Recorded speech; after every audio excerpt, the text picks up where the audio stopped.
beginning with the house.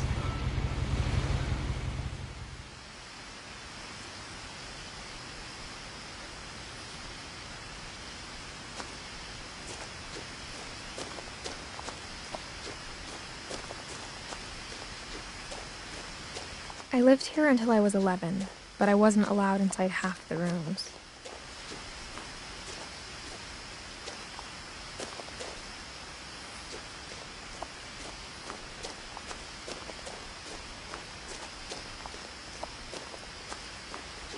I hadn't been back since my brother Lewis's funeral.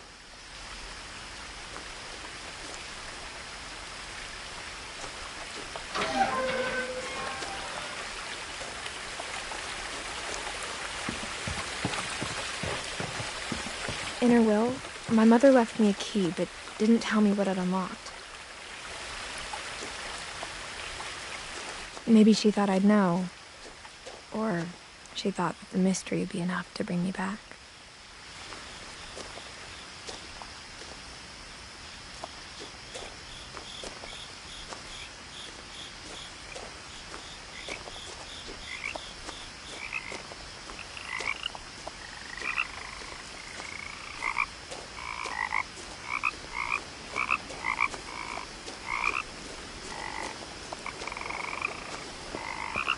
The truth is, even after I inherited the house, I never thought I'd come back to it. But now I had questions about my family that only the house knew the answers to.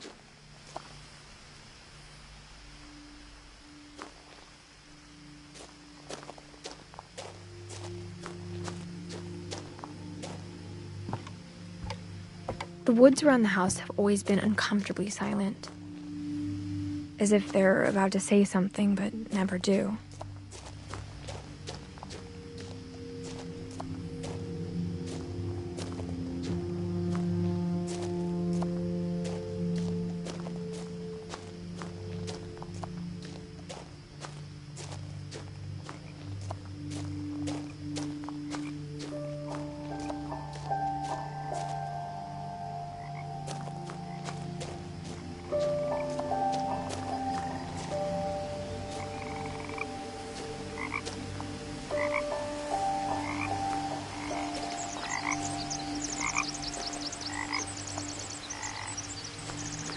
The house was exactly like I remembered it, the way I'd been dreaming about it.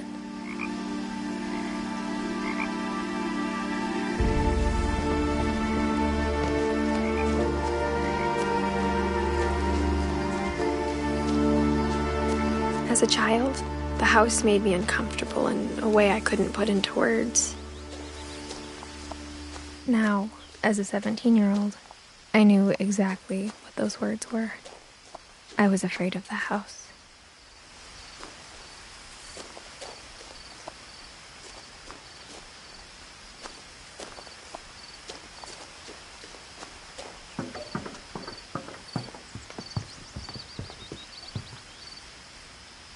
I hoped the key might unlock the front door. It didn't. Looking in, I felt like the house itself had been waiting for me.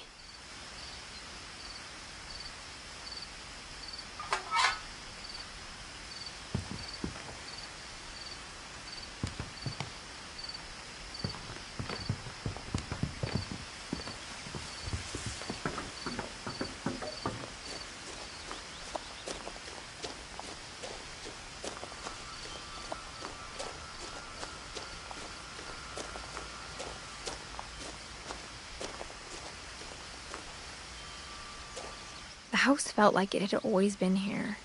Even the swing set was older than my mother.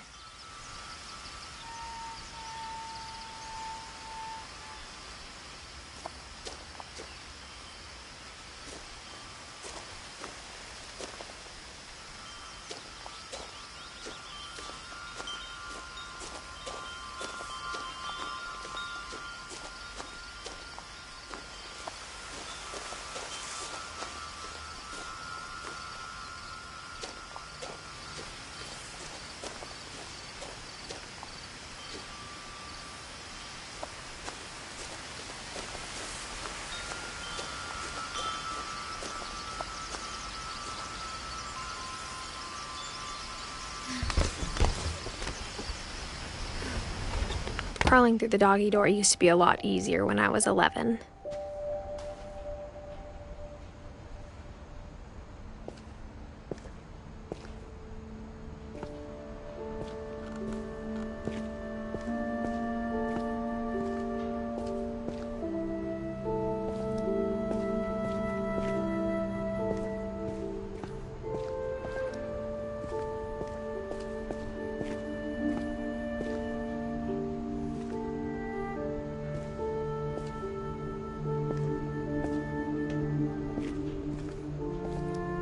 The power had been turned off the night we left.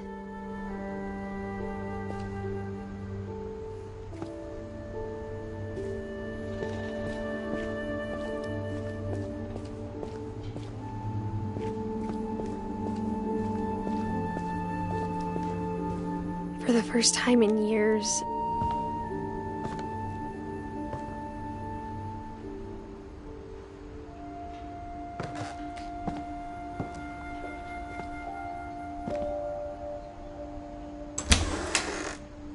I felt like I was home.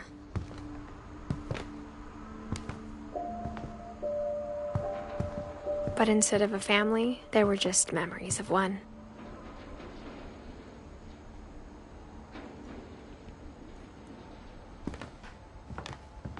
Like how only one restaurant would deliver to our house, so we had Chinese a lot.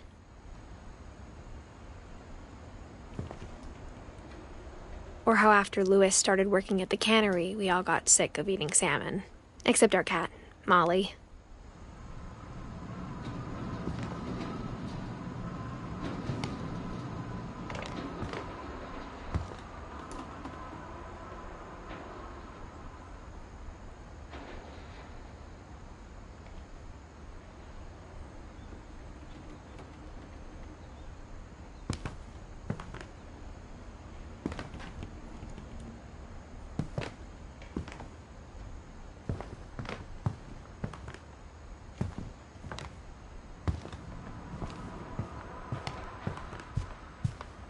The table was still a wreck from the night we left. It was like a bomb had gone off, killing everyone but sparing the furniture.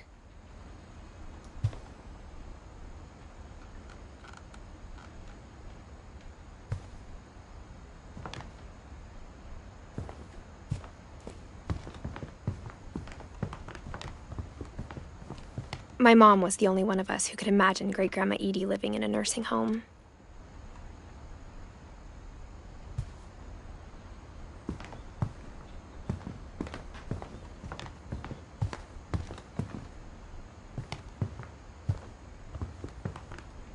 Nothing in the house looked abnormal. There was just too much of it, like a smile with too many teeth.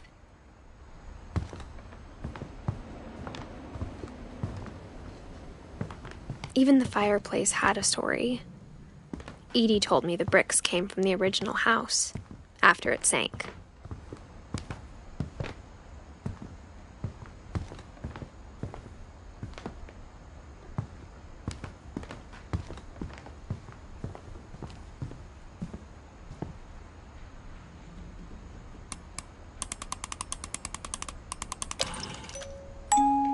Great-Grandpa Sven built a music box for Barbara, along with the rest of the house. Mom always told me to stay out of the basement, so I wasn't too surprised when the key didn't fit.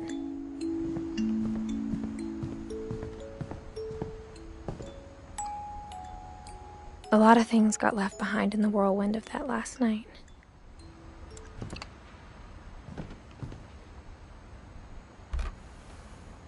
Edie told me once that every Finch who ever lived is buried somewhere in the library.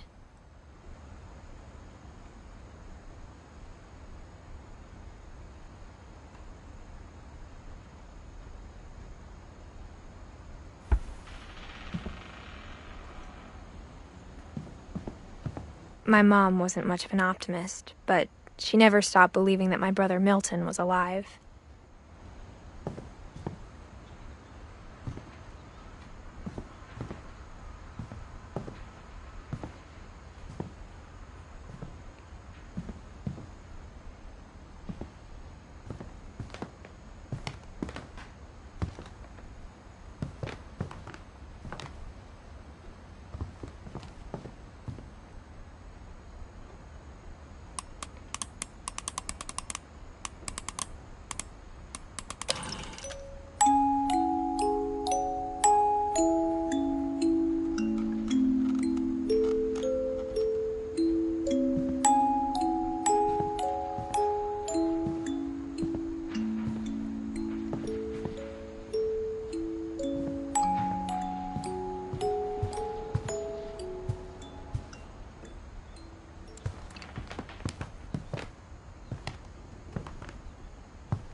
After Milton disappeared, Mom sealed up all the bedrooms. Then Edie retaliated and drilled peepholes.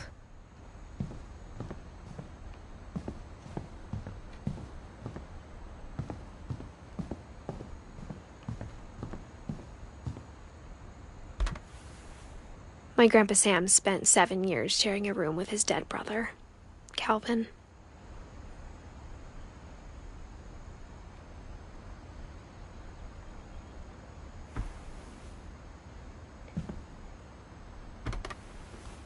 As a kid, I just assumed every house had peepholes and sealed rooms you weren't allowed inside of.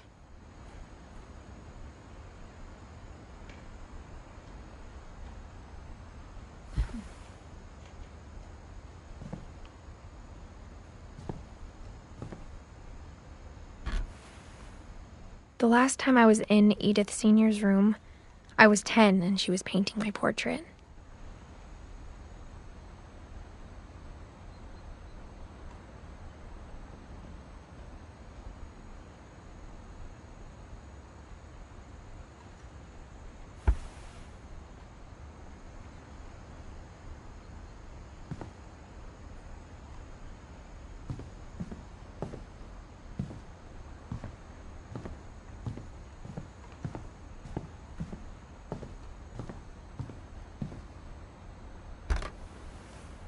Molly always seemed like a girl I could imagine being friends with, if she hadn't died in 1947.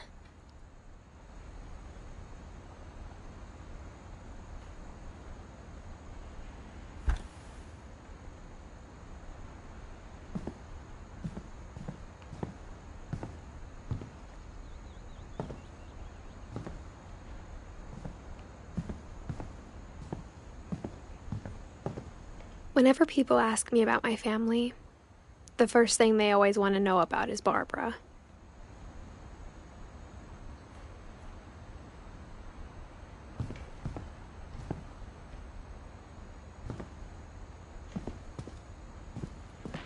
Mom must have locked the third-floor stairs on the night we left.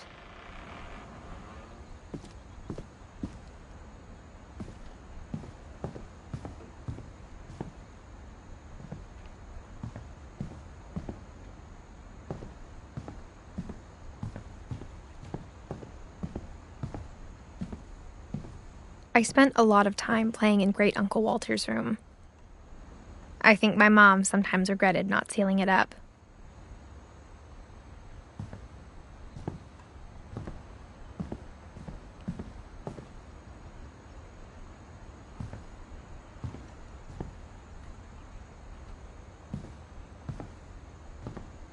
Lewis told me there were secret passages, but I never believed him.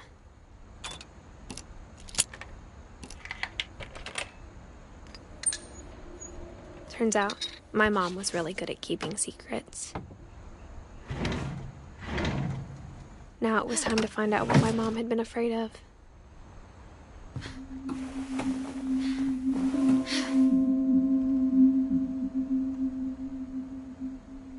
From the paintings on the wall, it was clear my brother Milton had been here before me.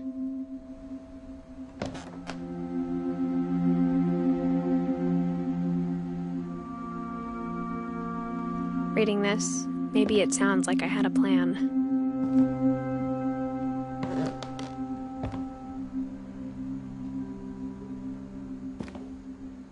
But I had no idea what was behind that door.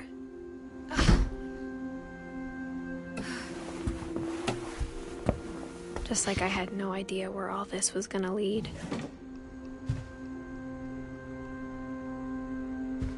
I grew up looking at Molly's room through the peephole. Being inside for the first time, I felt like I'd stepped behind a painting.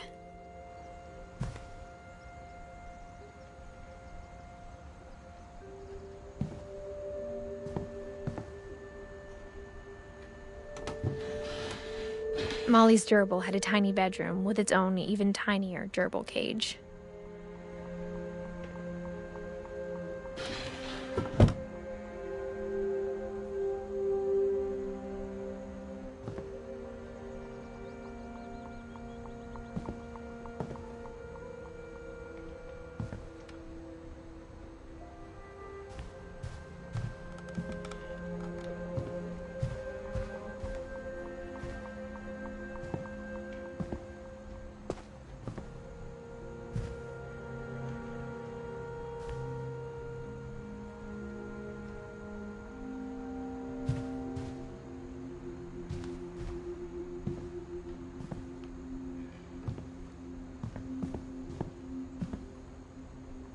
I got the sense Edie had spent a lot of time here before my mom sealed the doors.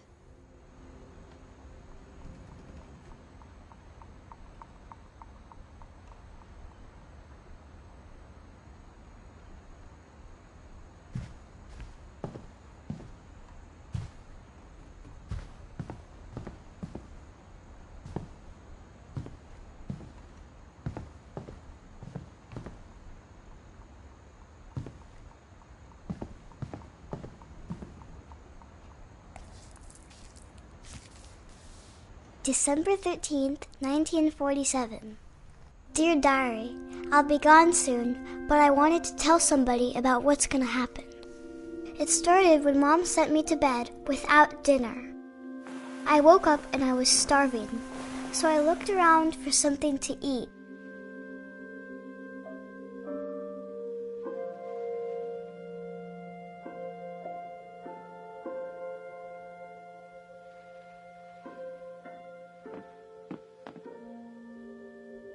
My Halloween candy was all gone.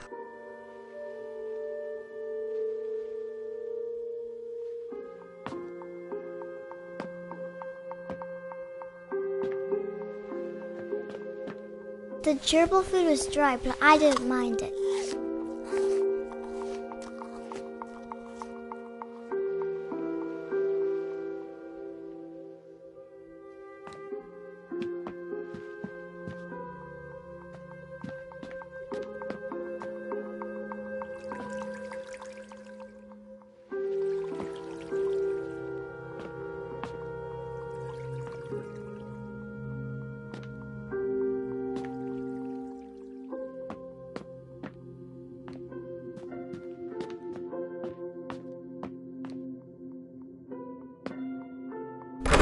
Mom, can I come out now? Sweetheart, it's late. Go to sleep.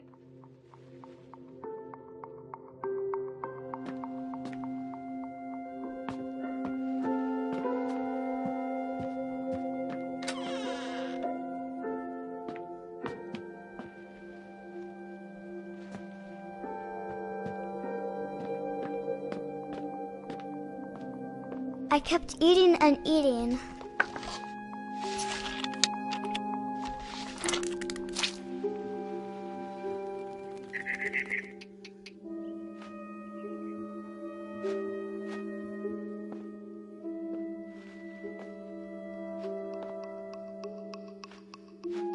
I ate a lot of things that night.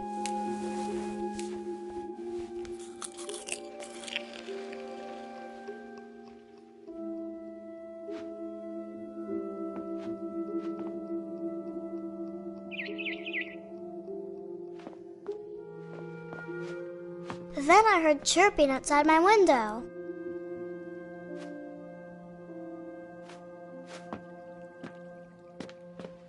It was a barn swallow going back to her nest. I reached out for her.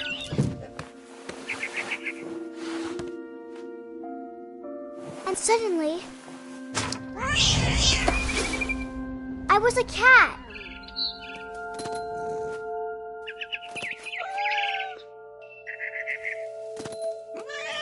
I tried to be quiet, but the bird was really scared.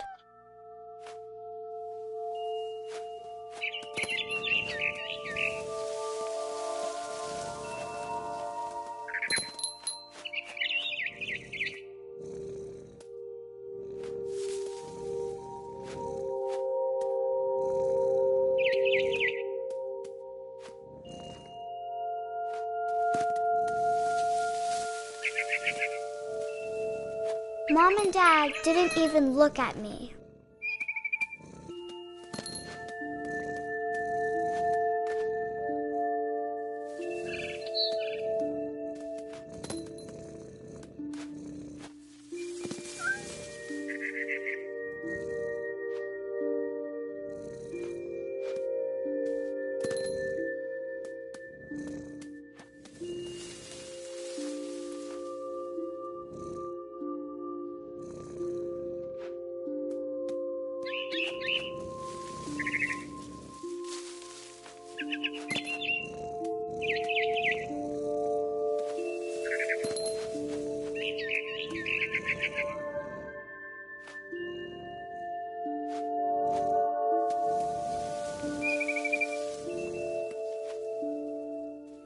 I jumped and I almost got her.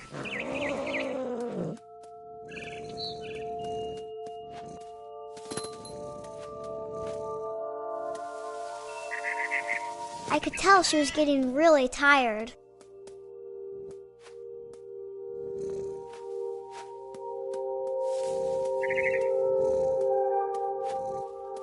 And now I was up in the big tree. I promised Dad I wouldn't climb it anymore. All I cared about was eating that mama bird.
I gobbled her up.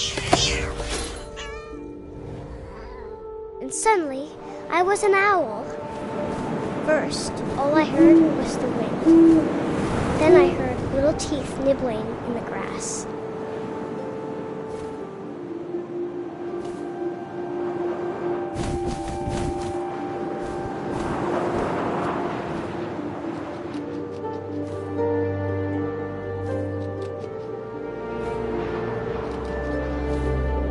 Rabbits.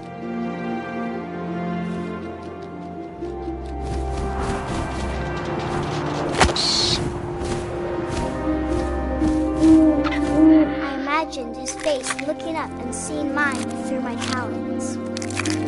I swallowed him up, and I didn't chew one bit. Then I flew off to find something bigger.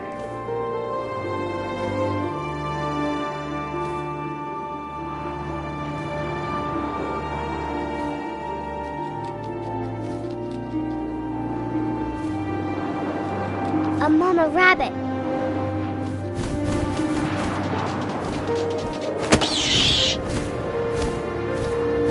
She was almost too big to carry. I started choking, but I couldn't stop eating. And suddenly, I was a shark.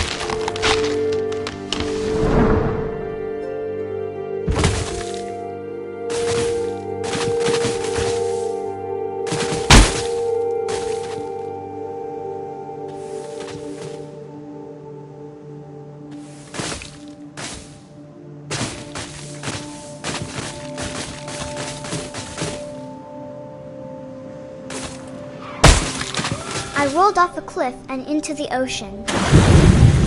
Now, I was hungrier than ever.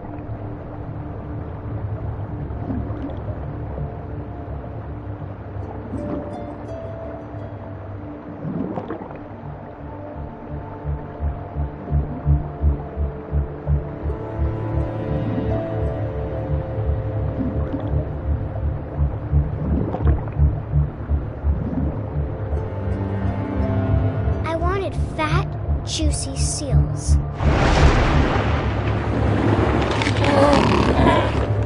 I tore off her flipper, and it tasted really good.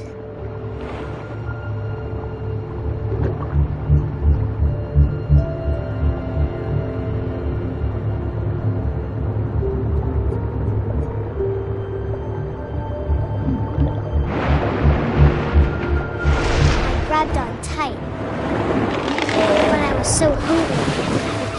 of the water.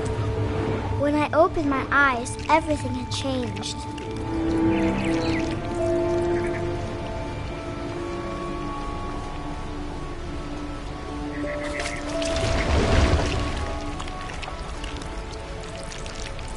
Now I was a monster, and I smelled people everywhere.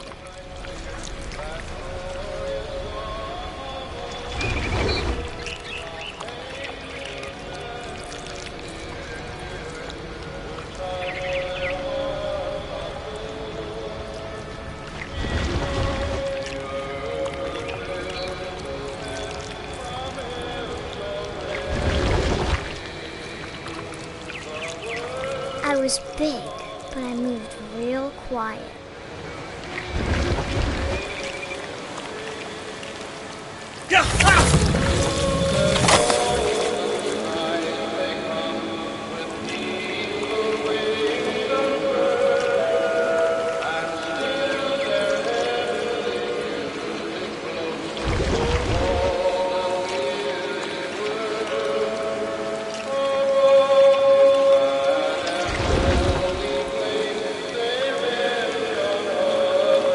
I wanted to stop, but also I didn't.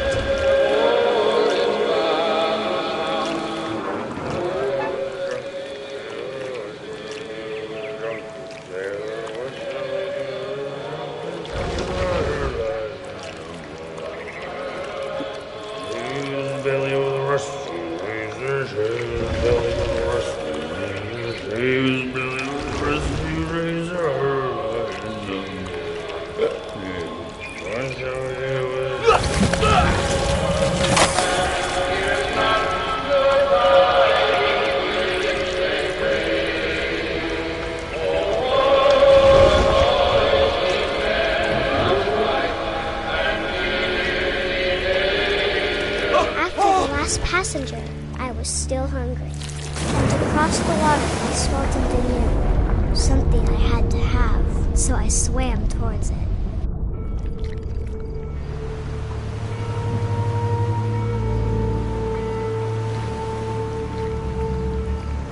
I slithered onto the sand, and the good smell went into an old pipe.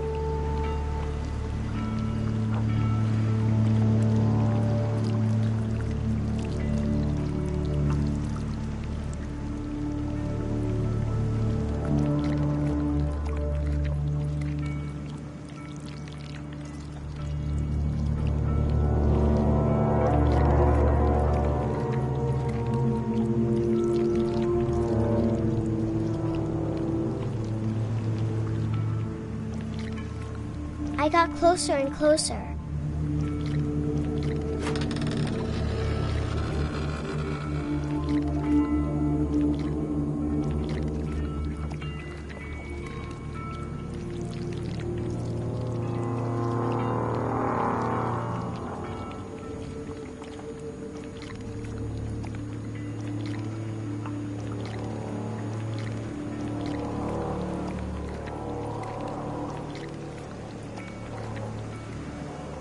All of my stomach started growling. And suddenly, I was me again. I held my breath for a long time, but I couldn't hear anything. I think it's waiting for me to fall asleep. But it's not going to wait much longer. It needs to be, and we both know I will be delicious.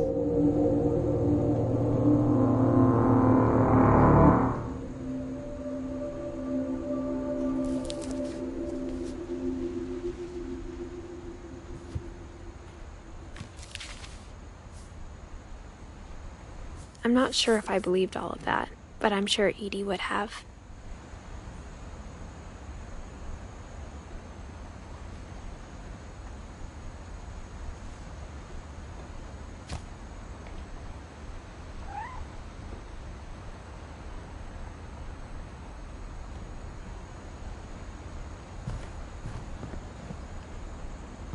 I can't describe it, but I felt like some part of Molly was still here.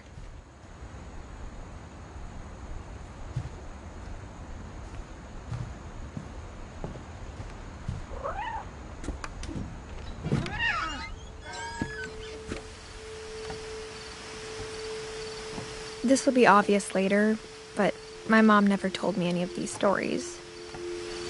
Edie would have, but Mom didn't like bringing up the past. Though, when we adopted a stray kitten, she was the one who named it Molly.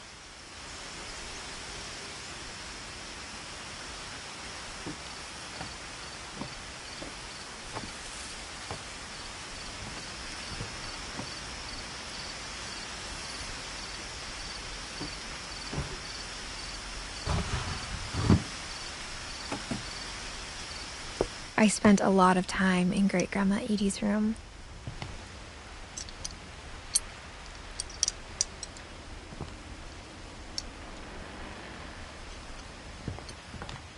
We got along, and it was a good place to hide from my mom. When Edie told people Sven was killed by a dragon, she could also have said he was building a dragon-shaped slide that collapsed. She could have, but she didn't.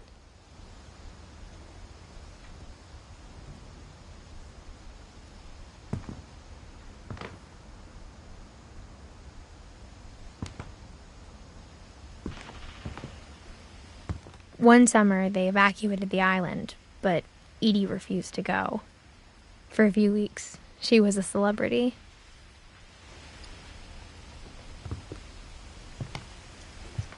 I hadn't thought of myself as Edith Jr. for a long, long time.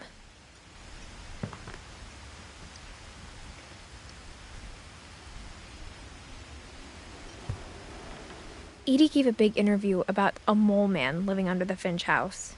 My mom was furious.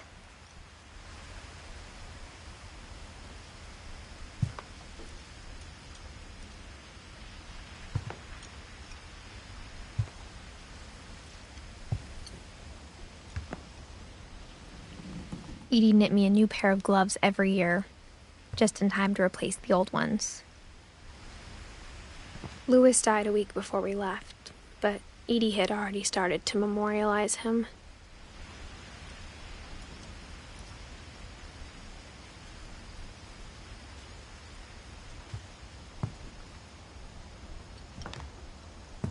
Her room was like a museum.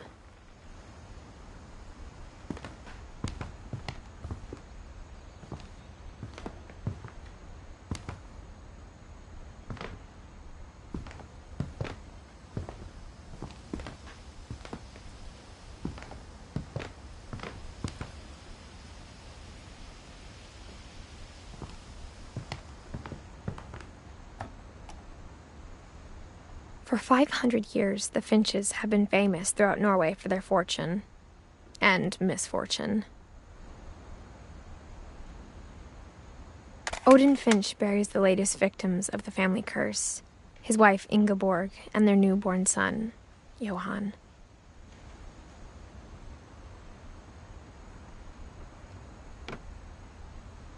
On January 7th, 1937, he set sail with his family and his house, hoping to leave the curse behind. But 40-foot waves off the coast of Washington send the house and Odin to the bottom of the sea. Odin's daughter Edie, with husband Sven and baby Molly, step ashore on their new home, Orcas Island.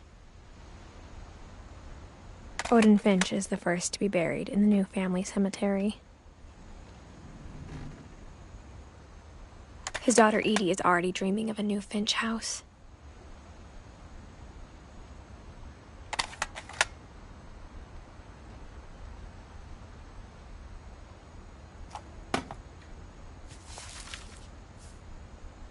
Whatever's wrong with this family, it goes back a long ways.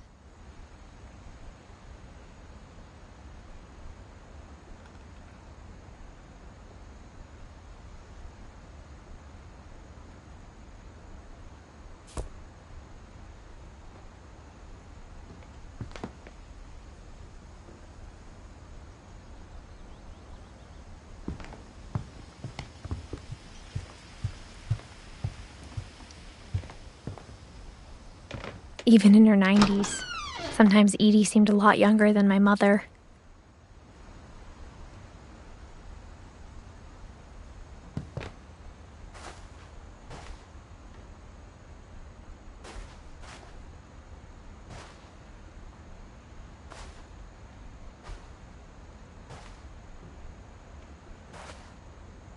The only trace Grandpa Sam's first wife, Kay, left on the house was the pink bathroom.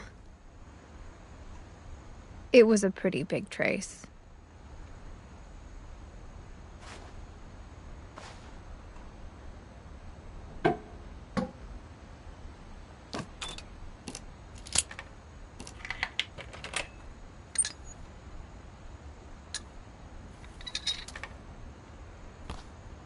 There's a secret in this bathroom. It's in the last place you would look. It isn't in the cupboard.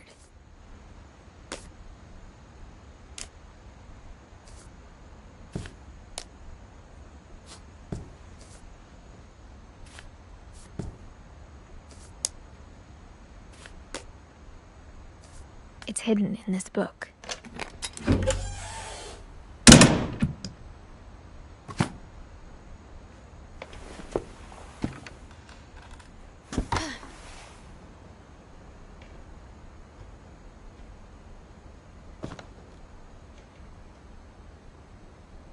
Sven gave Sam an old camera he'd refurbished.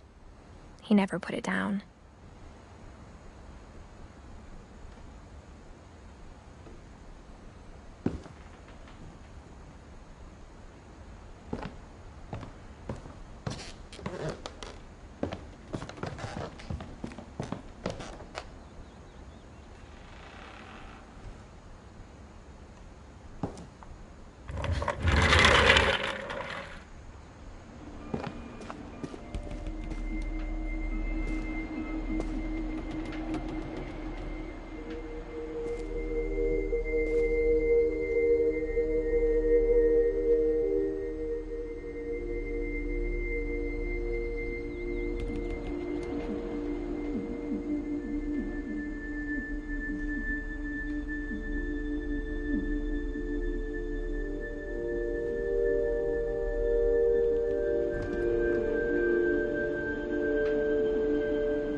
I knew Grandpa Sam had a twin, and that he never talked about him.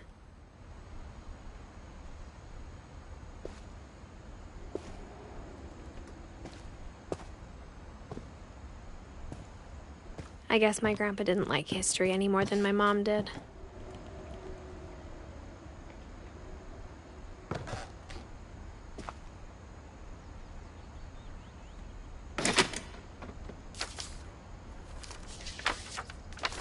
How I Want to Remember My Brother by Sam Finch.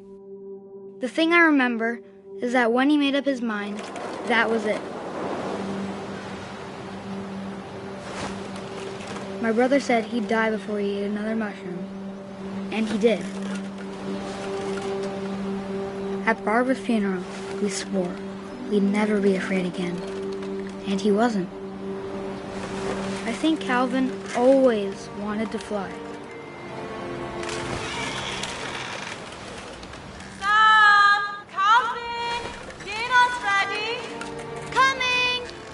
But that day, he finally made up his mind to do it.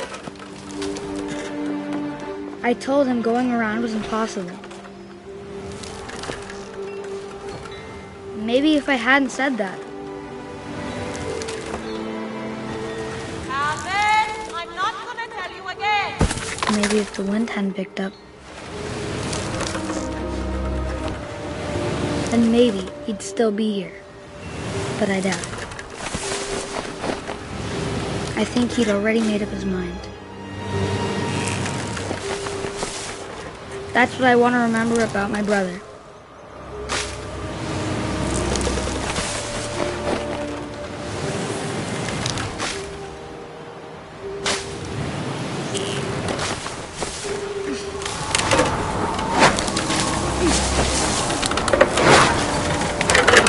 The day he made up his mind to fly. And he did.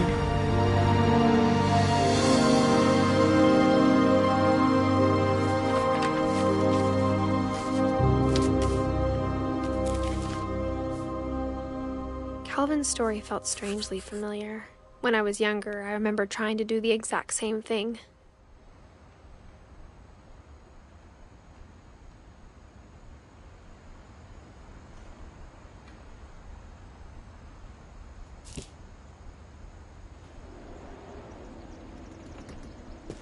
After the funeral, Edie roped off Calvin's half of the room.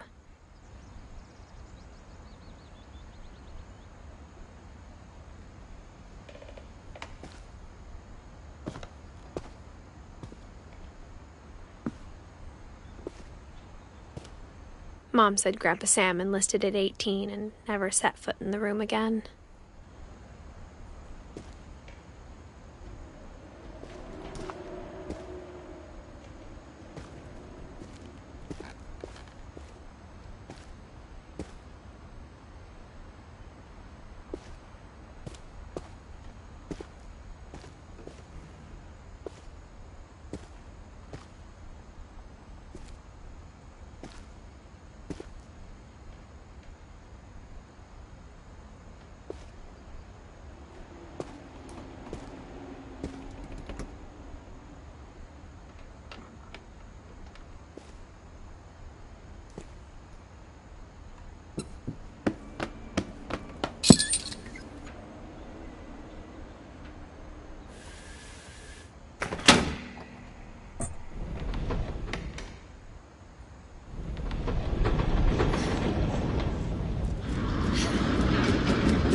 The passages were a pretty tight fit.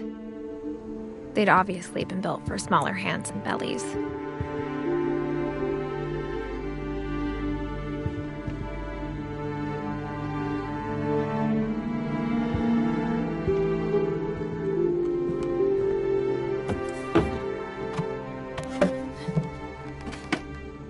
Growing up, I always thought of Barbara as a child star.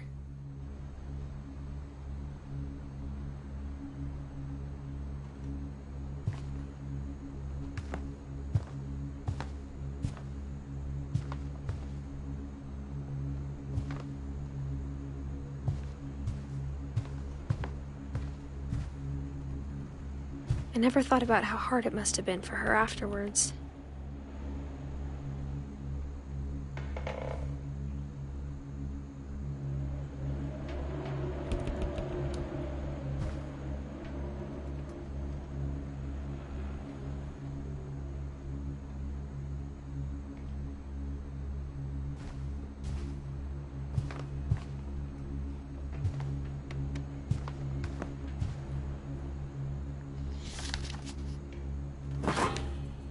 Of all the stories people wrote about Barbara's death, I'm surprised Edie saved this one.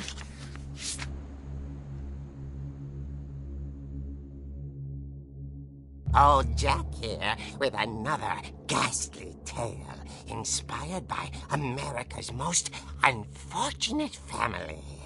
I'm calling it the surprise ending of Barbara Finch.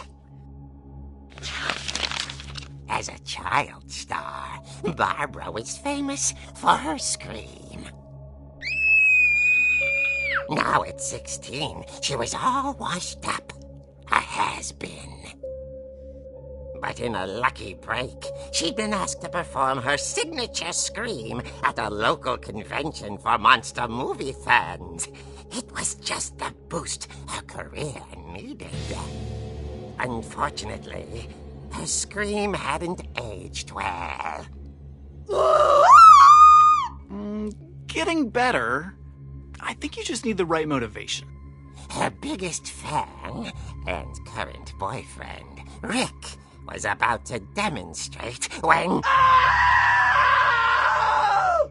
Now that was a great scream. It was Barbara's father, Sven. He'd slipped into a table saw and had to be rushed to the emergency room. So Barbara got stuck babysitting her youngest brother, Walter. Her convention comeback was cancelled. Okay, I'm hearing frustration, but I'm not hearing terror. What if I tried... A gang of hoodlums in Halloween masks have been terrorizing Orcas Island tonight. Police are urging residents to... That came from the basement. You're right! Also, I loved your delivery on that. Why is your basement door locked? Because my dad likes making puzzles and secret passages. There's a key hidden in the music box. The secret is to keep winding and winding until finally the key pops out. Thanks, babe. I'll be back in a sec. 20 minutes later, Rick hadn't returned. So Barbara went to look for him, right on cue. She reached for the music box.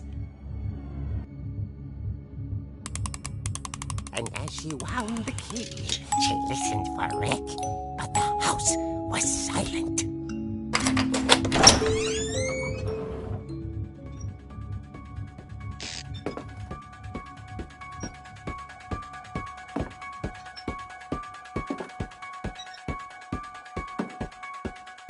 She found Rick's crutch and imagined the worst.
The gang's leader is the infamous Hookman Killer, Dr. Carl Hamill, who impaled and then ate his family 10 years ago tonight.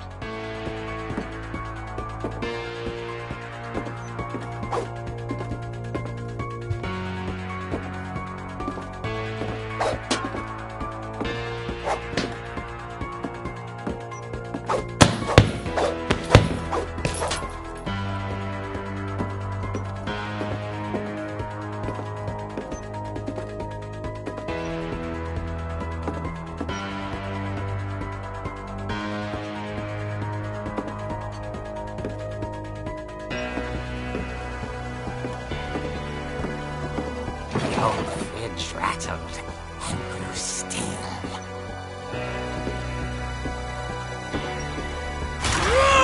Oh dear! Oh! Rick? Barb, relax. I was just trying to scare you to help you find your scream. Well, I'm not scared, Rick. I'm furious. Then act furious. All I'm getting from you now is that you're hurt and confused and you're... She threw him out, but she kept a little something to remember him by. Barb, have you seen my other crutch? And she was still holding it when she fell asleep watching the late picture show. Hours later... Barbara! Walter, what's going on up there? Ah! Okay, I'm coming up, but if this is a trick, you're dead, Walter.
Walter vanished, but his bedside radio was still on. Orcas Island police describe the man as 6 feet tall, with a steel hook for a hand. Residents are urged to lock all doors and windows and notify the police of any suspicious activity. Barbara turned, saw the hook man, and was speechless. He was quite smashing.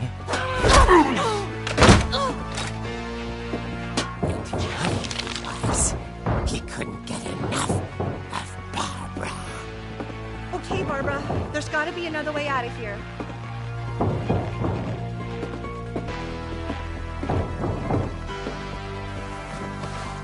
That night, she played her part beautifully.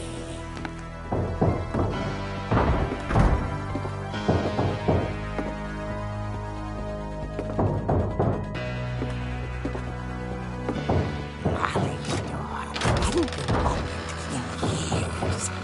The hinges grow.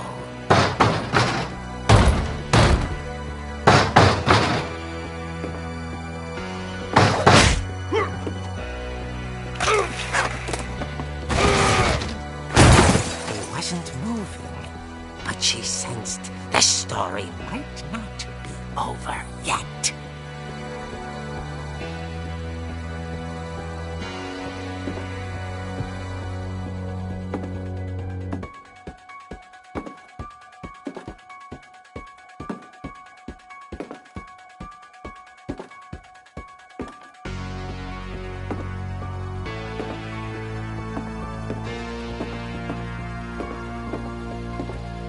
The hookman had vanished.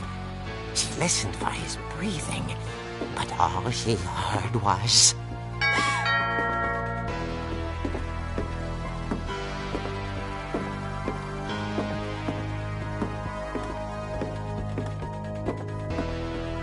At the door, she heard whispering. It was coming from inside the house.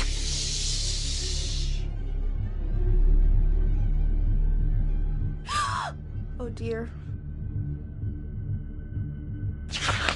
The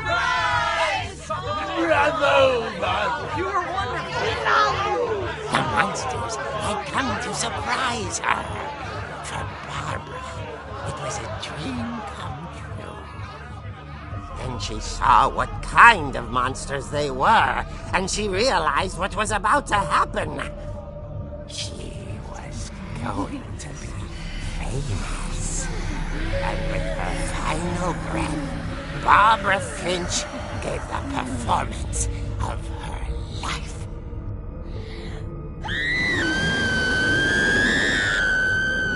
I wasn't there myself, but I hear Barbara was magnificent. magnificent.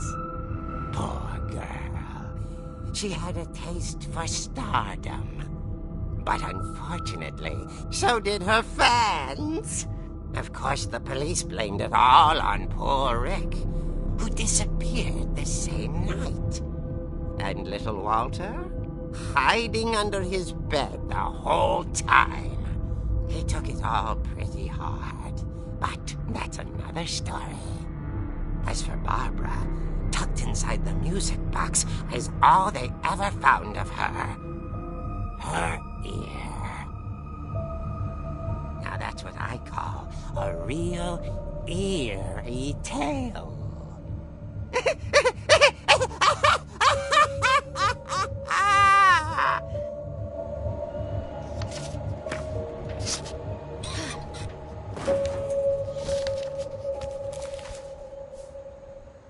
Edie told me all Barbara wanted was to be remembered, as absurd as that comic was. Maybe what Edie saw was a happy ending.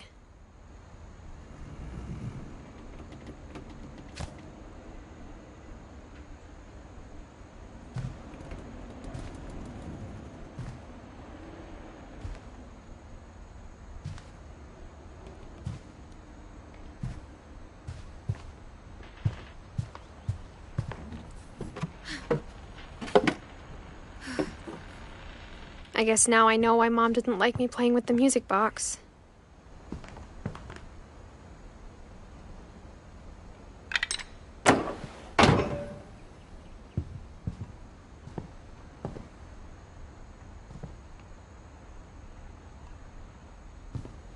Edie's father, Odin, built the original house.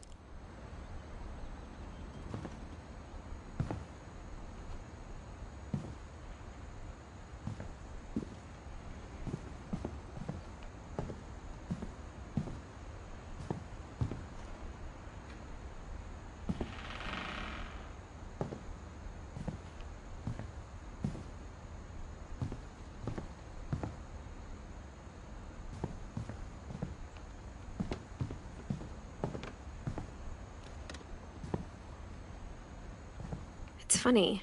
All those times I played with the music box and never found the basement key.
Mom said the basement was off limits, unless I wanted another tetanus shot.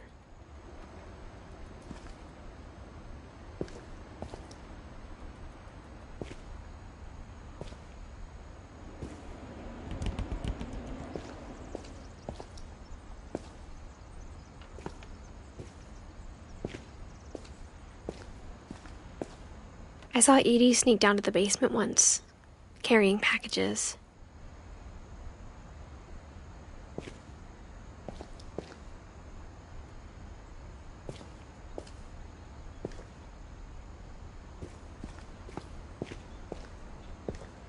I thought maybe she was hiding presents.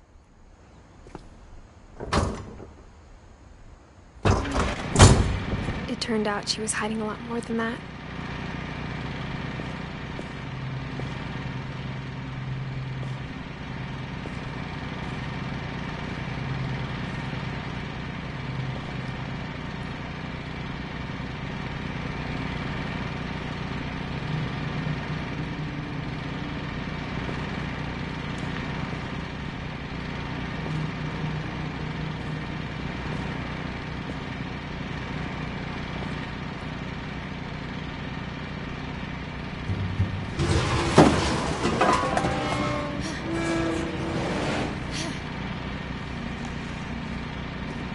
I remember asking Mom once about where Walter had gone.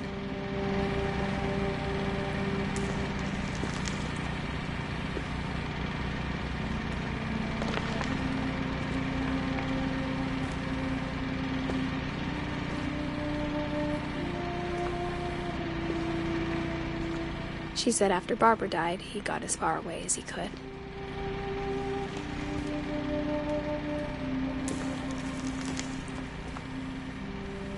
If there's a pattern in all these stories,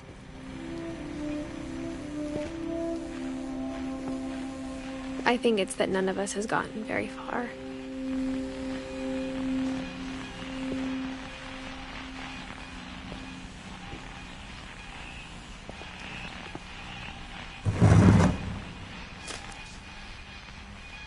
Goodbye, everyone.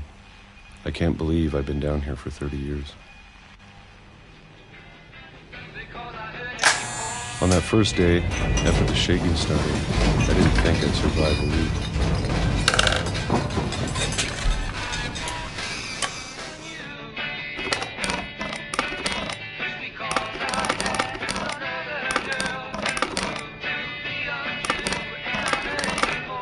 But after a few days, I settled into a routine. That's what kept me sane. Having a schedule, living for today. I always expected to be dead tomorrow. But if you wait long enough, you get used to anything.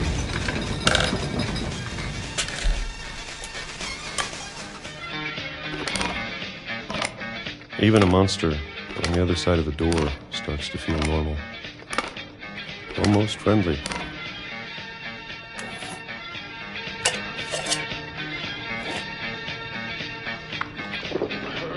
And then one day, everything just stopped. Whatever that thing was, it was gone. Maybe it got tired of waiting. Or maybe I just got tired of being afraid.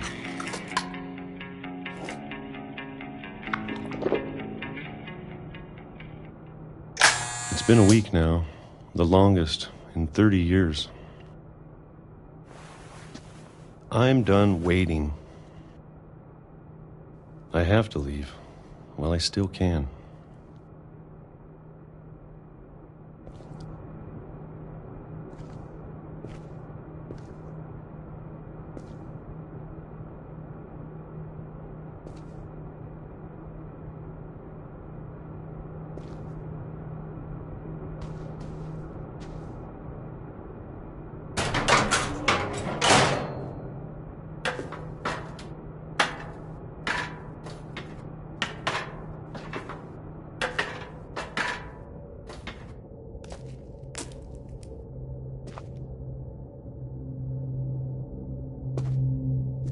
I know it's out there, somewhere.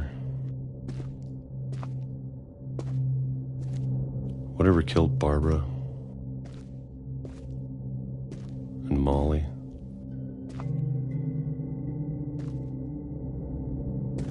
and Calvin.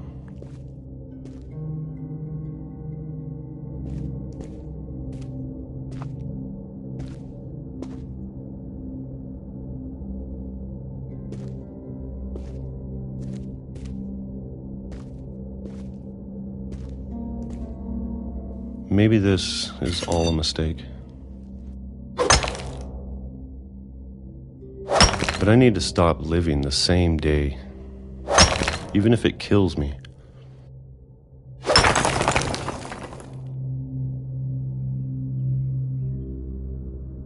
Whatever's out there, I want you to know I'm ready for it.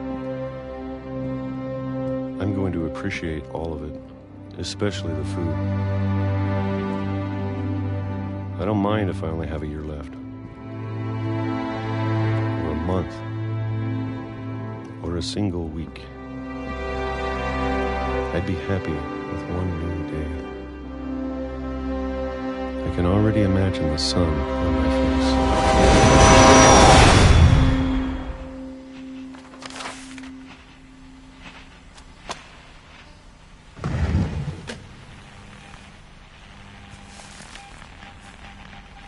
Walter died when I was 6. I can't believe my mom never told me he was down here.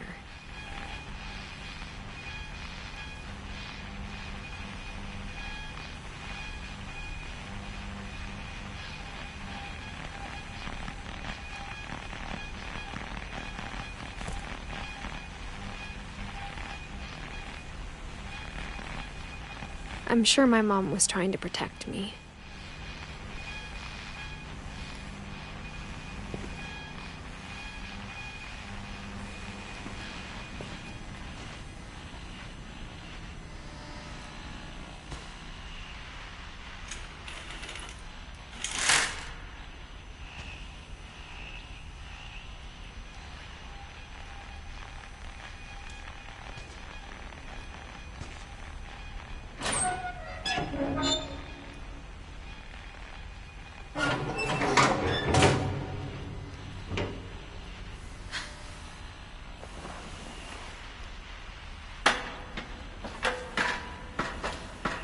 Maybe she was afraid I'd end up like Walter.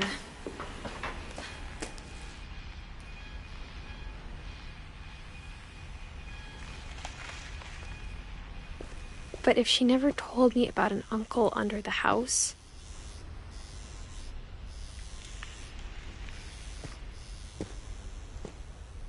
I can only imagine what else she was hiding.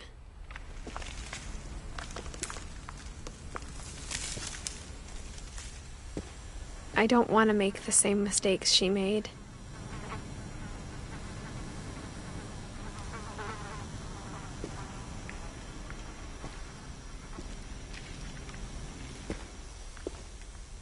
Trying to bury something that's still alive.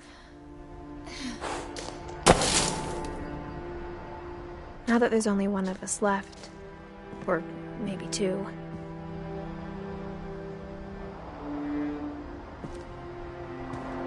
I thought it was time I heard the stories for myself and found out what happened to everyone else. But now I'm worried the stories themselves might be the problem. Maybe we believed so much in a family curse, we made it real.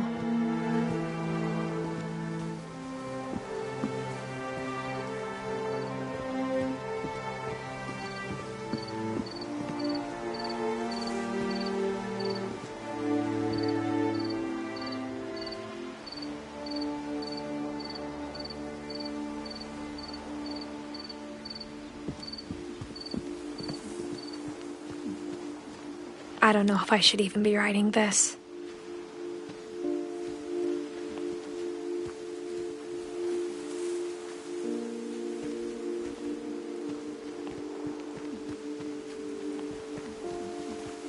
Maybe it'd be better if all this just died with me.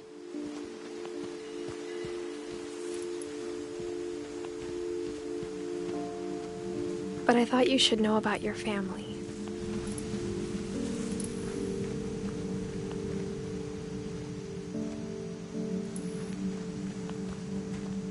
And the history you're a part of.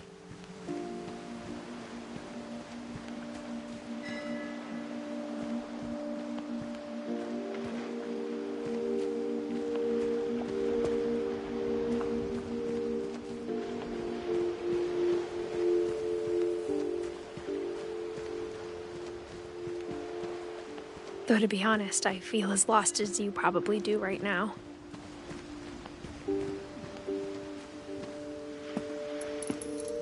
I think the people in these stories believed them, for what that's worth.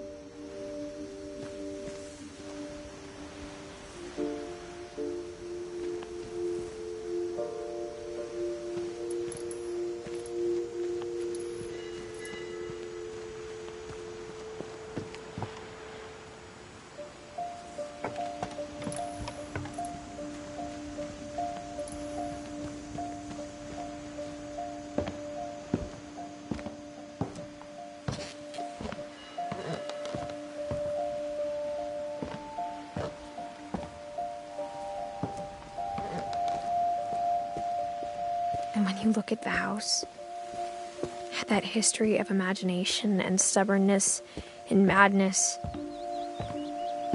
any of it seems possible.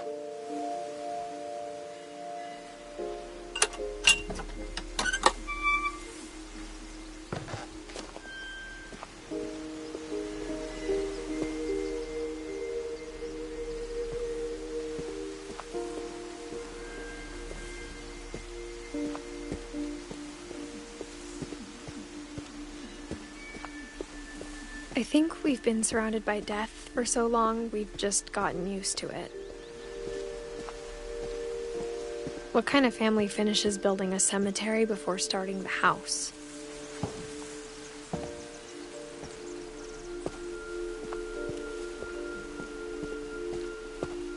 It's embarrassing for me to admit this, but the pet cemetery made me more uncomfortable than the human one. 3 of the gerbils were mine, and 2 had been my fault.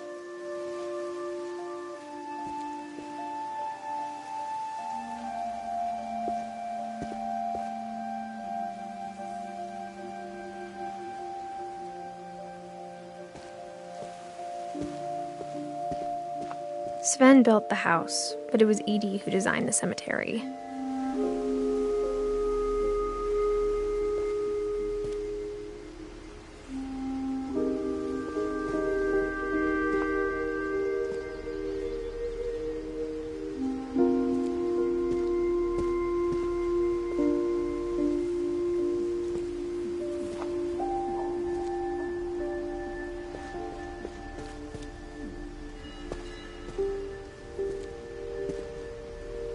I'm sure Odin's monument had been Edie's idea. My mom was always trying to move on, but for Edie, the past never went away.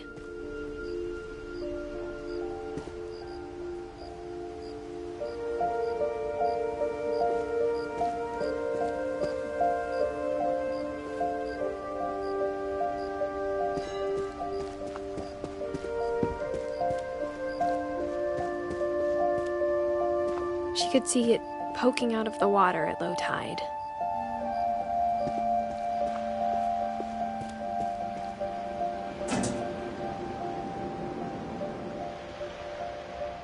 Edie said she dreamed about the old house every night.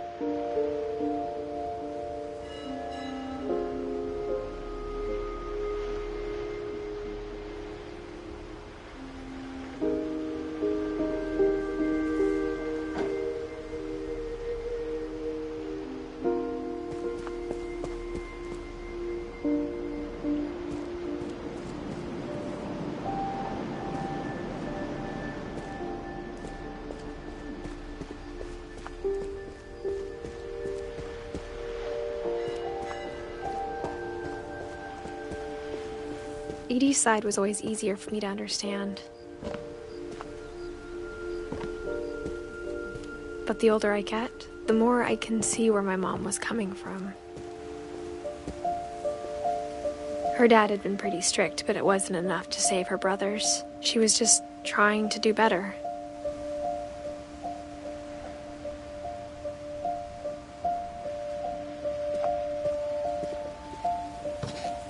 She lost 2 of her brothers, just like I did. I get why she tried so hard to protect us.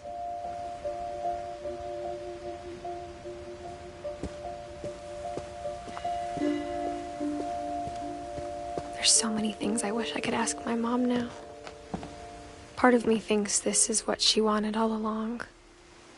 For me to come back someday and find everything out for myself.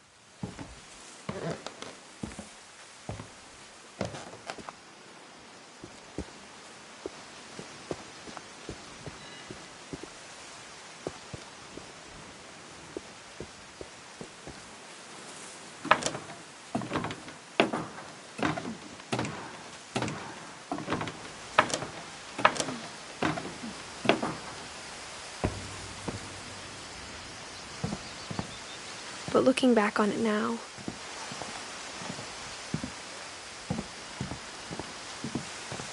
if she told me there was going to be so much climbing,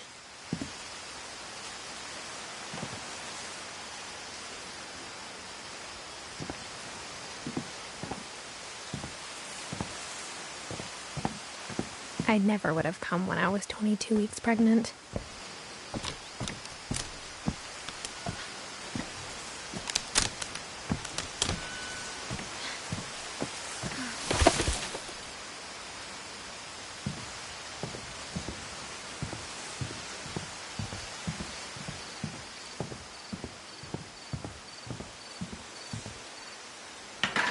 I never met Grandpa Sam, but I think he and my mom had a lot in common.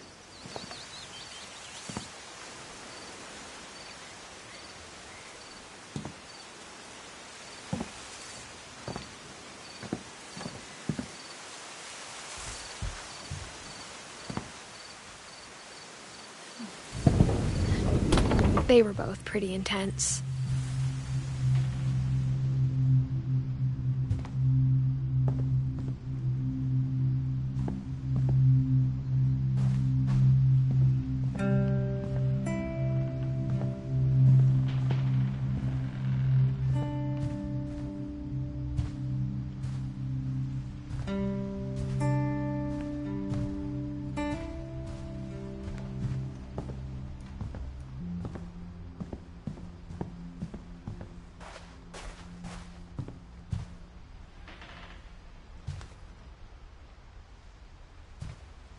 Sam spent his life shooting photos, but Mom said he got nervous being in front of the camera. I guess we're all afraid of something.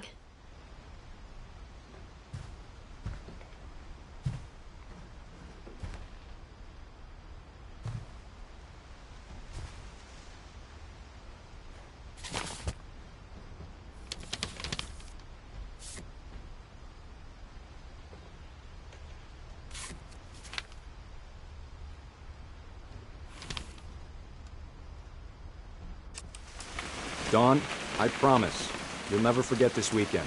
Yes, sir. These memories are gonna last a lifetime. Perfect. It's gonna rain the whole weekend, isn't it? I will never forget this weekend, Dad. That's the spirit. Okay, got it. I'm gonna take some pictures, okay? Just be careful.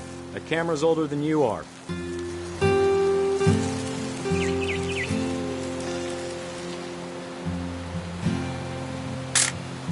Aw. You're right, Dad. It's starting to clear up. Still freezing, though.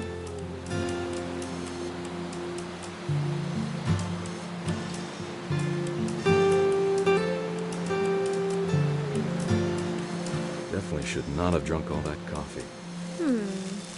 Hold still while I take a picture of you. I definitely... Hey! That's a keeper. Nothing quite like being outside. I'm just saying, I'm not always gonna be here, Dawn. You'll need to remember this stuff, if you want to survive. I'll be fine, Dad. You know who else thought he was gonna be fine? Some guy who died. Dawn, I'm being serious. I know, Dad. You're always serious. Doesn't being out here make you want to chill out? Well, to tell you the truth, I haven't been out here in 20 years.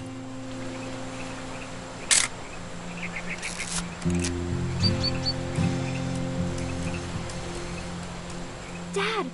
Good eyes, Dawn. Before you take the shot, let me get a picture of it.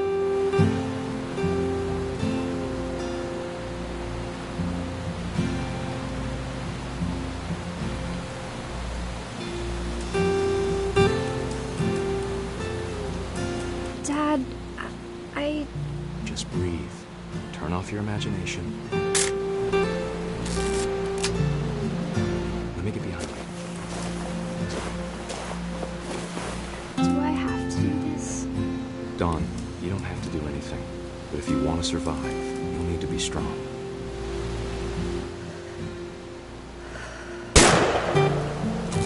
Great shot, Dawn!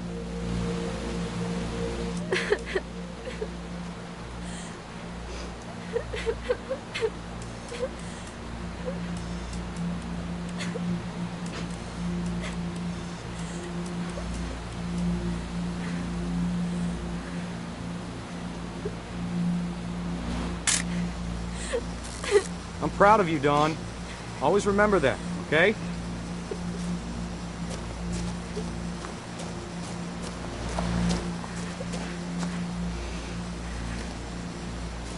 Sorry, Don, just gotta reset the timer.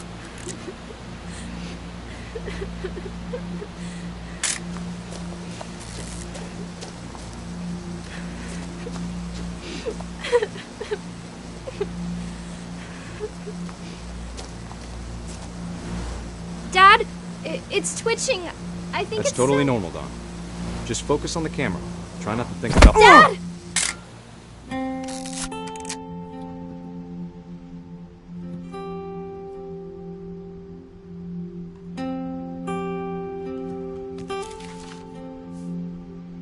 Of all these stories, that's the one I wish most that my mom had told me.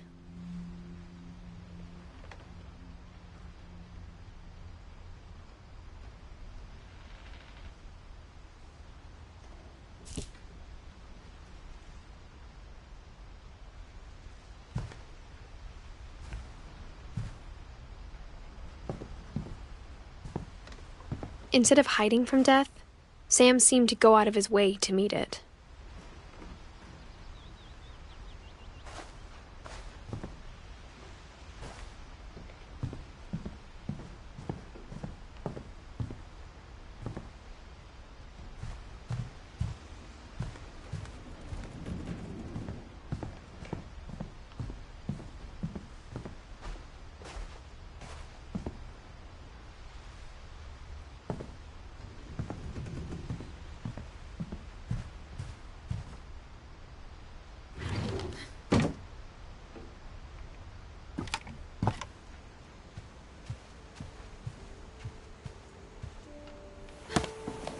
After Sam died, my mom and Edie got really close. They'd both lost a lot.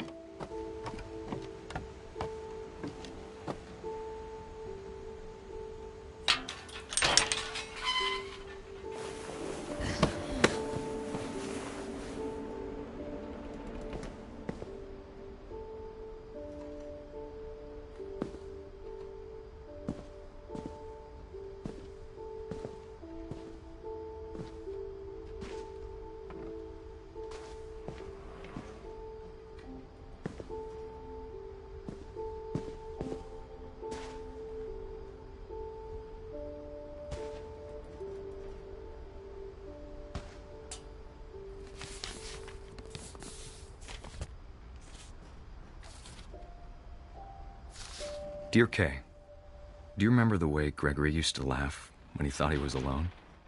Like something funny was happening, but only he could see it.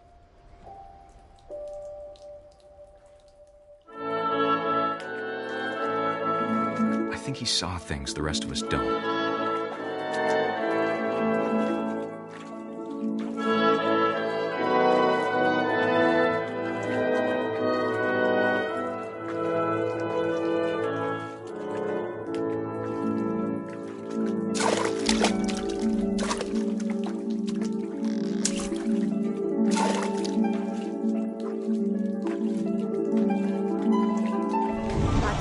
Gregory, it's time to... Hold on, sweetie. Hello? Sam, I told you I don't want to talk right now. I wonder what he saw.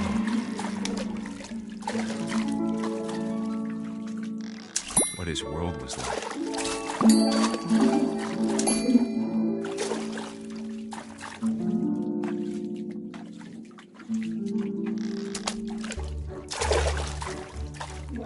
He reminded me so much of Calvin. Lost in his imagination. Whatever it was, he saw.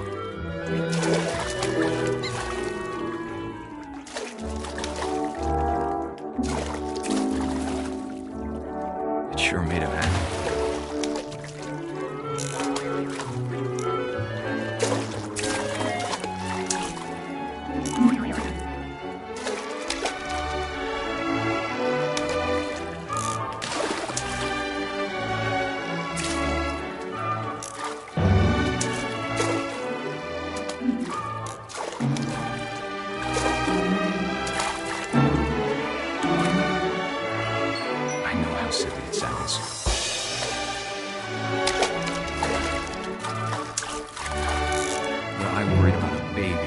too happy.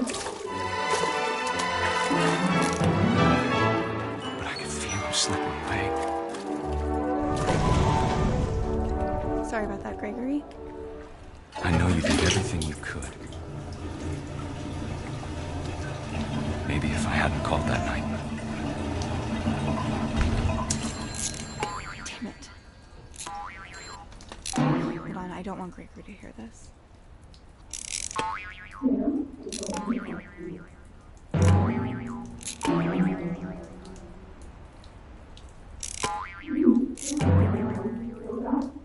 I wish he could have told us about the world he saw.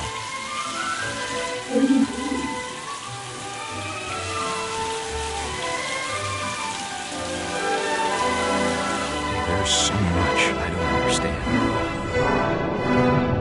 about Gregory, about everything.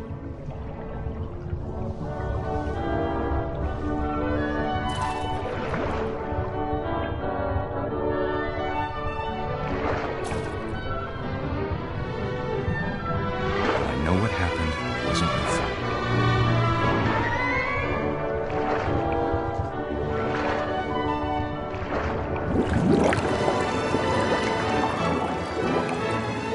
I'm sure he's happy. And he'd want you to be happy too. Good luck, Kay. Love, Sam.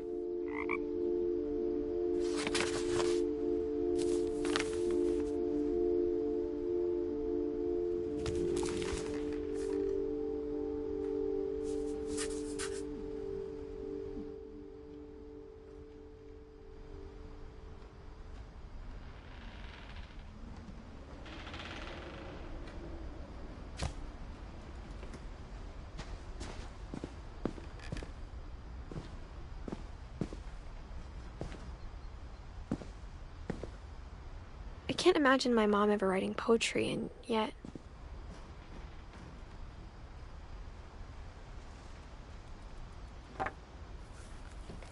A poem for Gus, who always said the wedding was a bad idea. Our father never hit us kids, at least not very hard, before the day my brother said with teenage disregard that he'd be dead before he'd see a wedding in our yard.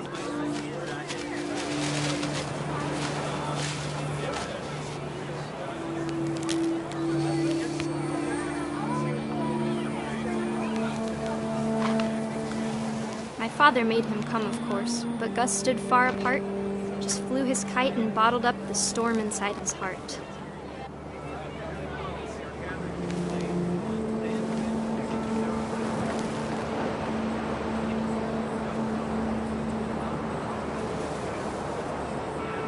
I tried to talk him out of it, but though he'd never met her, we don't need a stepmom, were the words that I now pronounce you husband and wife. You may kiss the bride.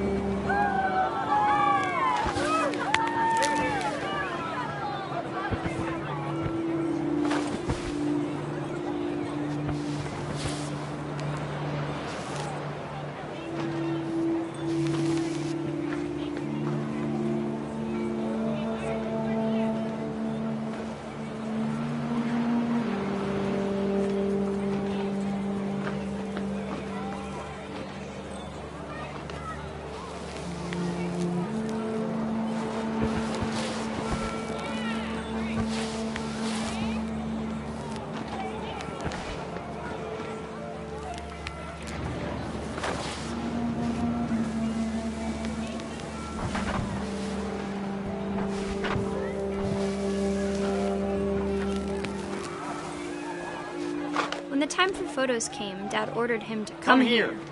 But Gus declined, and as a sign held up his middle finger.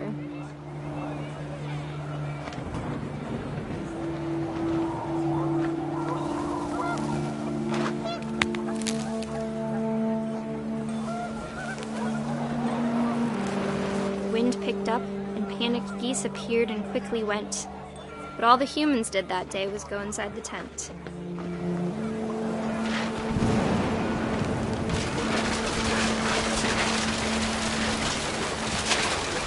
Rain came down in buckets then, but no one seemed afraid that nature might destroy the tent our dad had crudely made.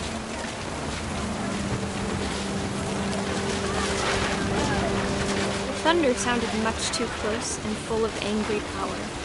But all my father said to this was, "Make the music louder."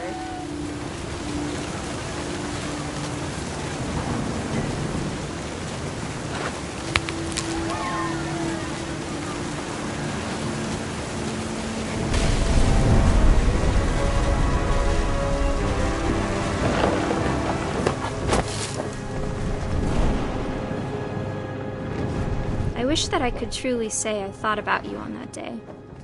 Out there on the beach alone, just you, the wind, the sea, and foam. But I didn't, until we found you.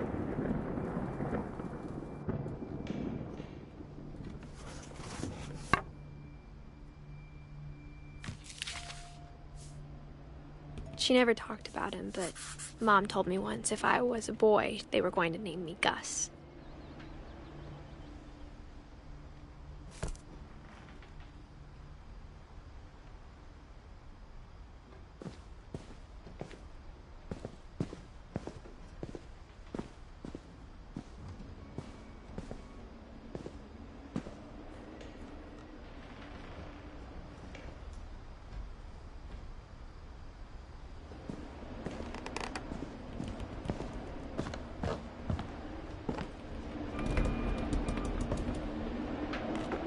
My mom moved up to the loft after her brothers died.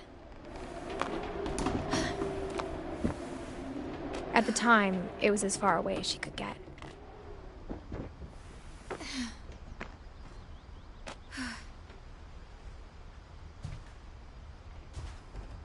Religion was another thing my mom never talked about, but I think it helped her a lot after her dad died.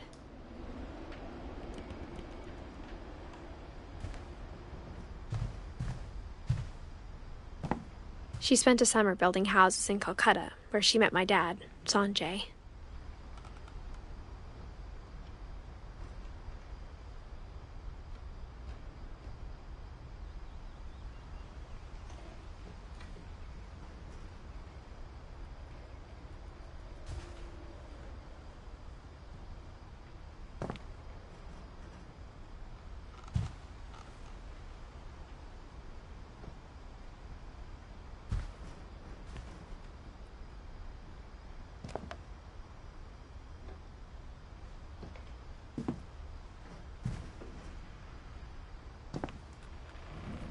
My mom moved to India a week after graduation and got a job teaching English.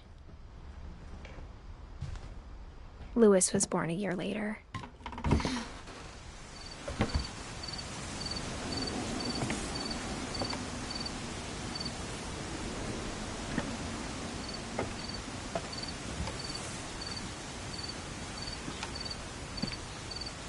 When my dad died, I don't think Mom knew where else to go. I'm sure Edie was happy to have her back.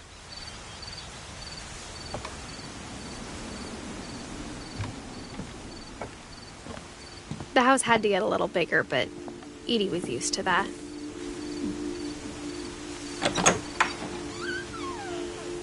And for a while, things were good. Almost normal.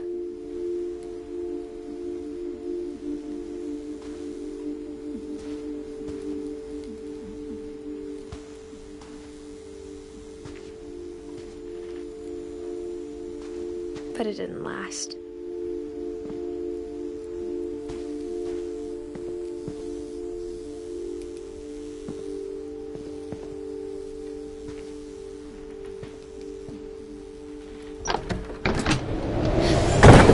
The beginning of the end was Milton's 10th birthday, when Edie gave him a castle.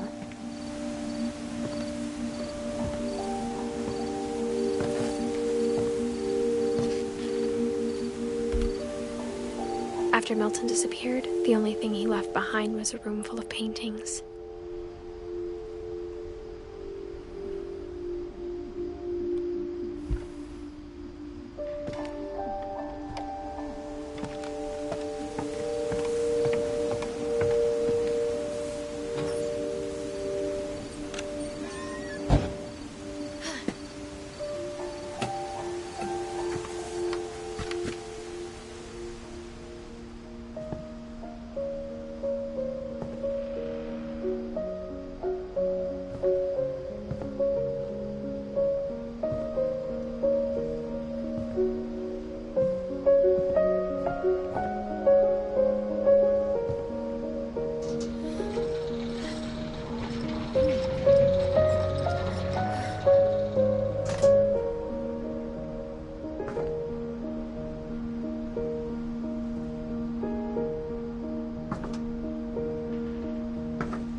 Milton Finch in The Magic Paintbrush.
I was 4 when Milton disappeared.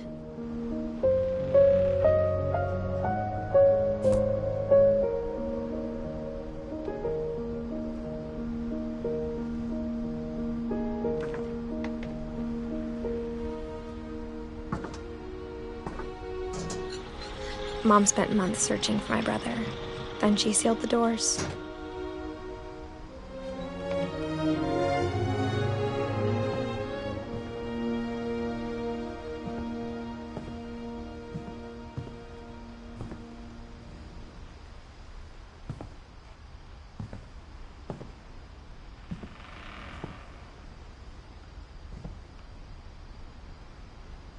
Whatever Milton had found in the house, Mom didn't want it getting out.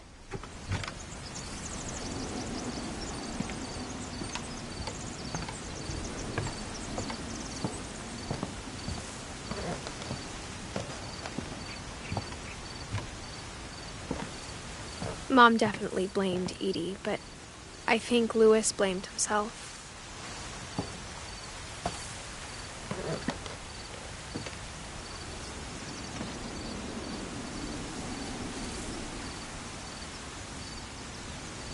After he graduated, he just spent more and more time in his room, until Mom got him a job at the cannery.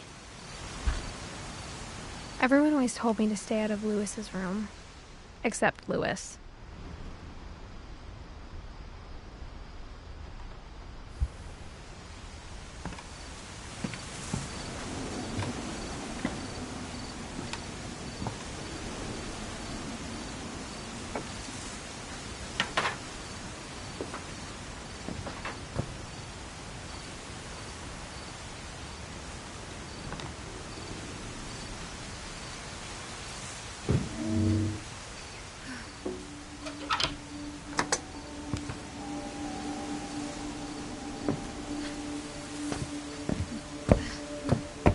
Louis's room smelled very, very familiar. That part of him lived on.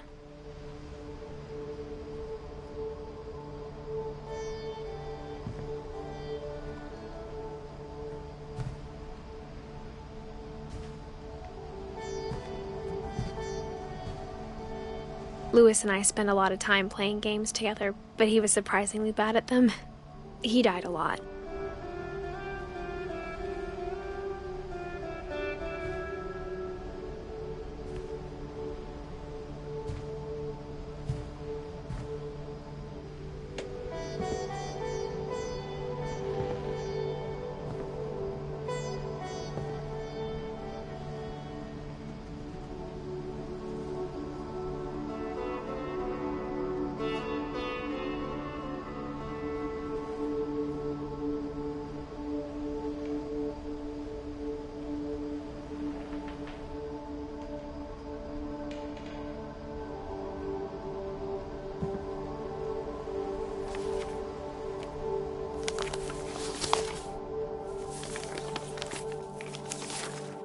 Dear Mrs. Finch, as Louis's psychiatrist, I can understand your desire for an explanation. As I see it, the trouble began in January, shortly after we convinced your son to seek treatment for substance abuse.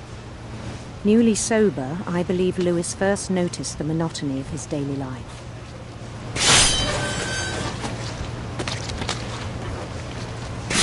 He kept working at the cannery,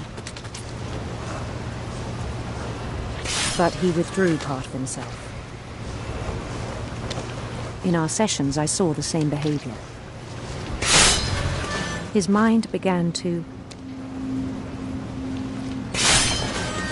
wander. I asked him to describe it.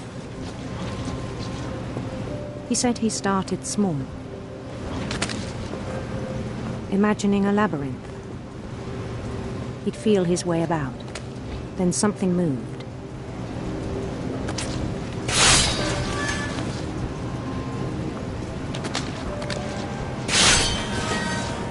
Bats and toads.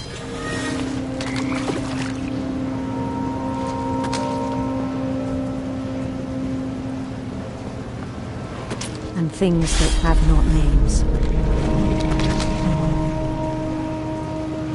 He knew it was all in his head. But he took it very seriously.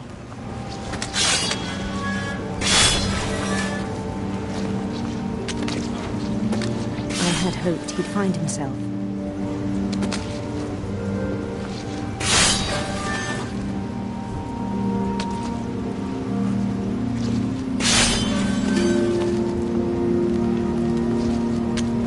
But he found something more. I worried about him then, daydreaming at the cannery.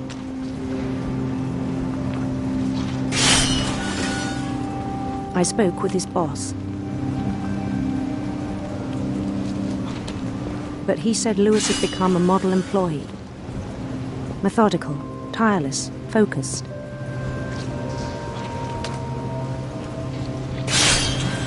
Like a whole new Lewis. So I let him go on.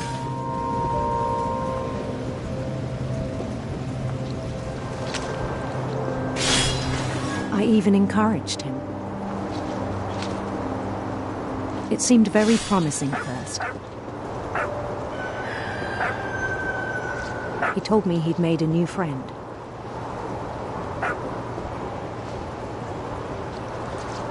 On the edge of a city he named Lewis Topia. He built the city up slowly, brick by brick. Then he made musicians.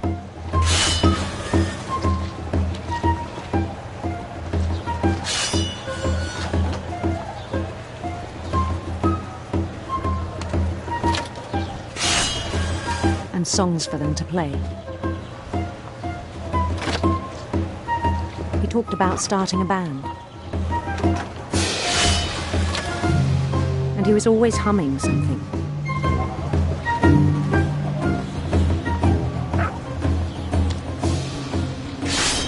Every day his imagination grew stronger.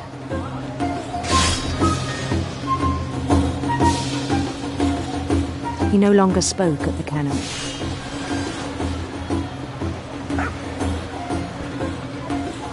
But his chopping was as reliable as ever. Then one day it struck him that all the cheering crowds, even the stones under his feet, were all in his imagination, so he could do whatever he wished.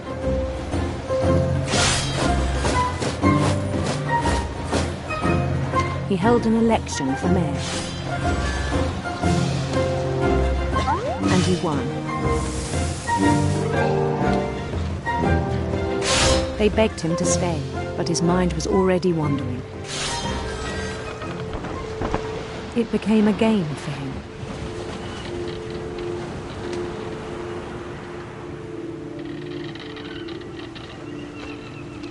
He'd conquer a city, then immediately push on.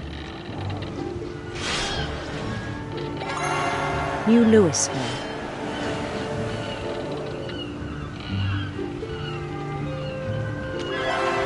St. Louis. He started drifting away from our reality.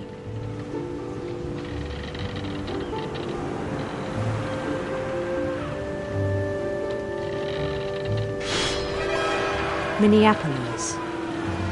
Until one day he forgot to go home from the cannery. Even as his mother pleaded with him, part of Louis kept sailing on.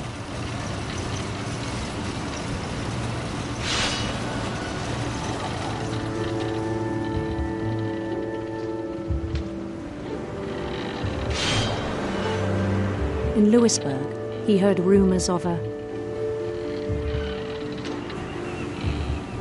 handsome queen.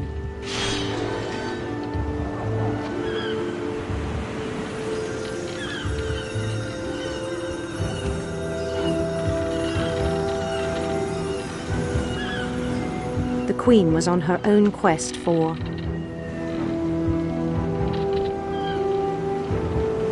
sinister serpents.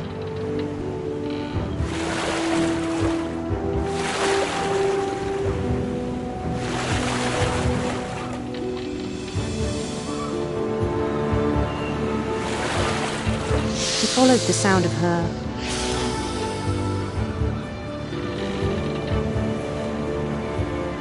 silver harp.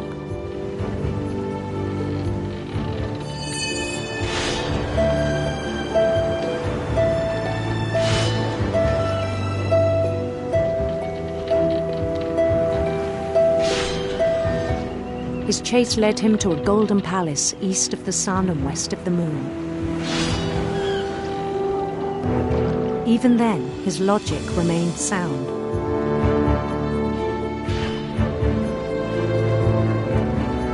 He knew the world was all in his imagination.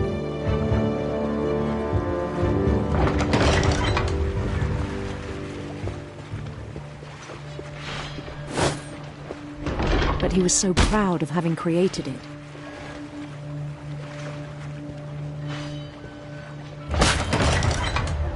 In his own eyes, he'd become something greater than a king.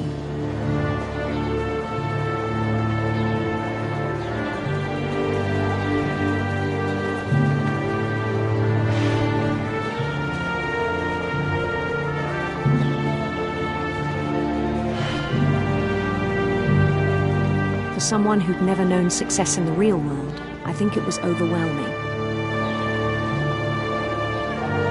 And then it struck him that the real Louis was not the one chopping salmon, but the one climbing the steps of a golden palace.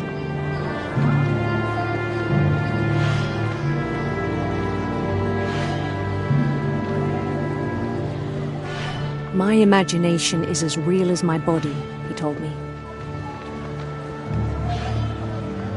It was hard to argue with him.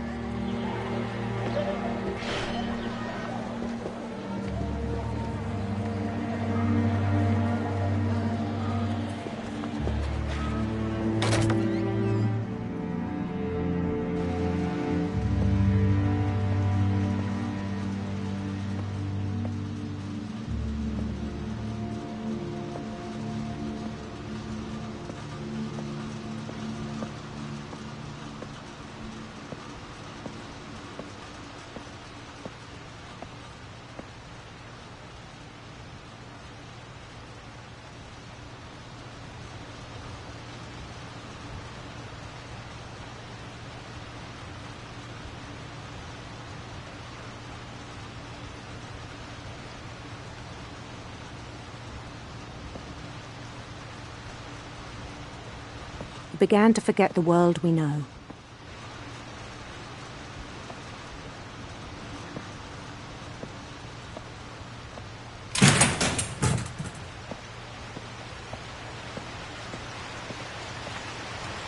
I think it pained him to remember Louis, the cannery worker.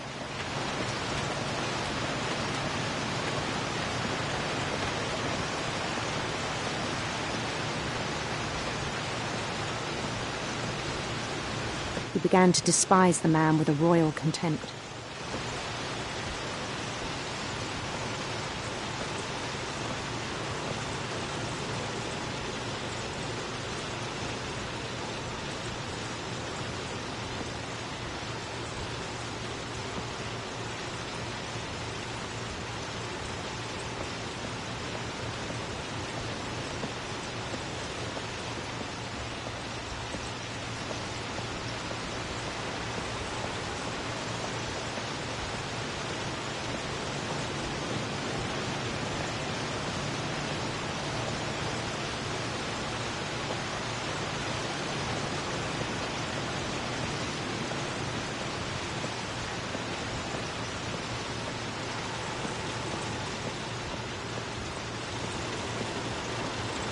I still thought I could save him.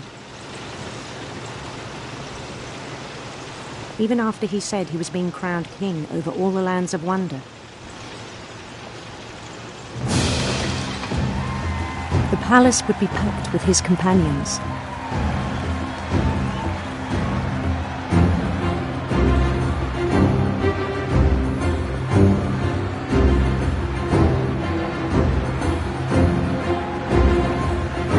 Including the wise Calico who'd insisted on advising him.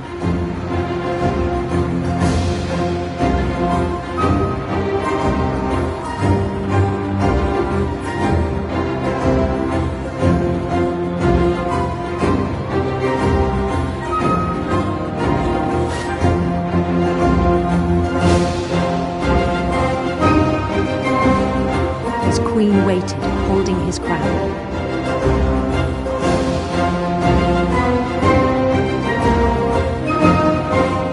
There was only one thing left to do.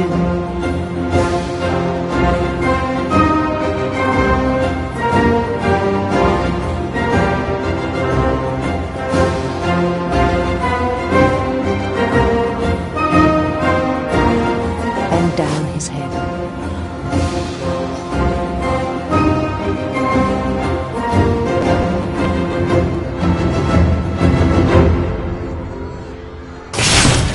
The rest I think you know. Mrs. Finch, your son was a kind man who will be missed by all of us who knew him.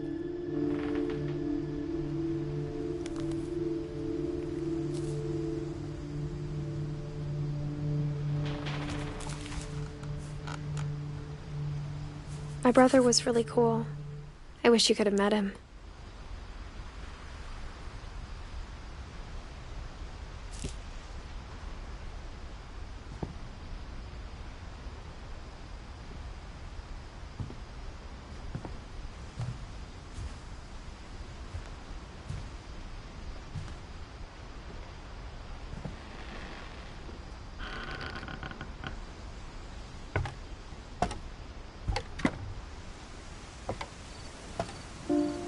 On the way back from Lewis's funeral, my mom told me to start packing. She waited until the day before we left to tell Edie.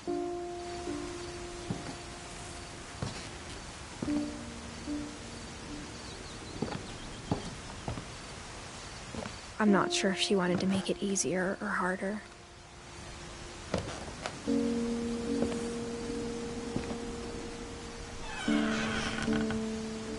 I wish we'd stayed. But I understand why we left.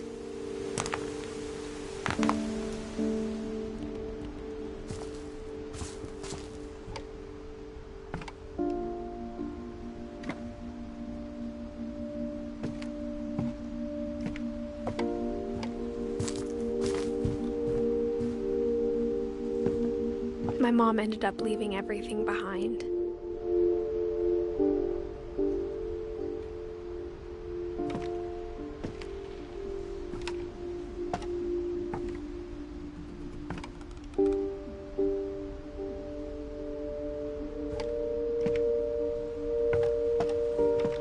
What happened that night had been coming for a long time. Maybe it should have come sooner.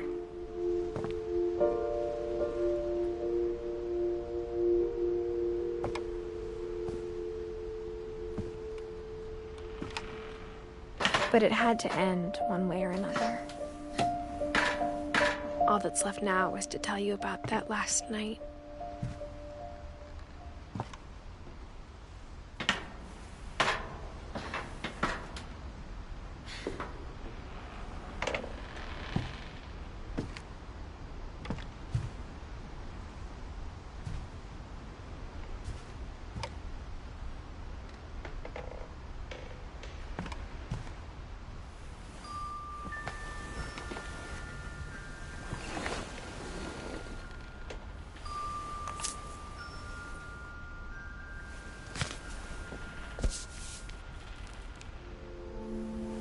That whole last day, Edie just watched us pack and didn't say a word. Until supper, when she raised her glass and said, to our final night together, and all our final nights apart. Grandma, you know what I said about alcohol. Some of your medications are very Edith, specific. I left a present for you in the hallway. Why don't you go open it? The grown-ups have to argue now. I'm sorry, you're right. We're all leaving tomorrow. Let's just enjoy our last... I'm not leaving. Edith, you're excused.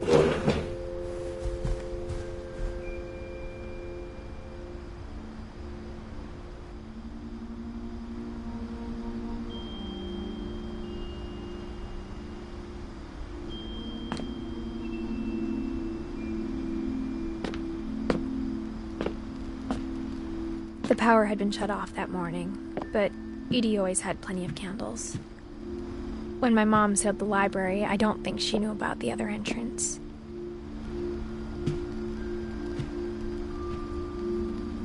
Or that Edie had a key to it.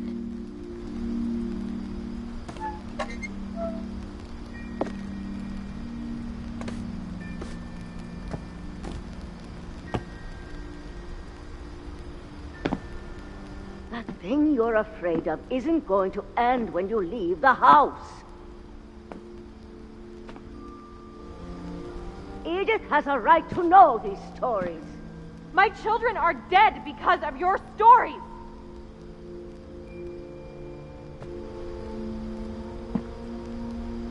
I think it's best if Edith and I leave tonight.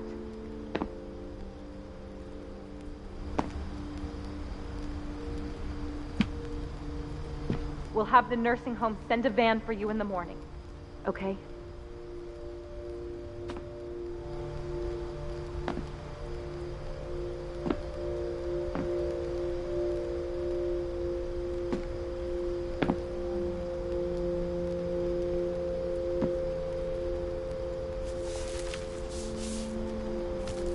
Dear Edith, there's so many stories I wish I could tell you, but there's only time for one.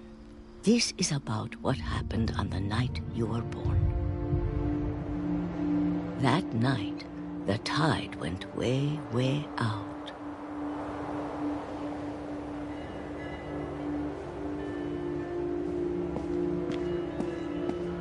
It was the first and last time I ever saw the old house aground.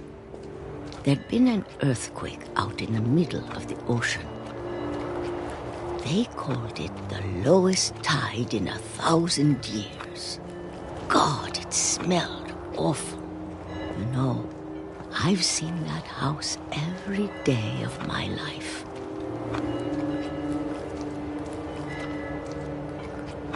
But I never thought I'd go back to it. When the fog rolled in, I lost my way.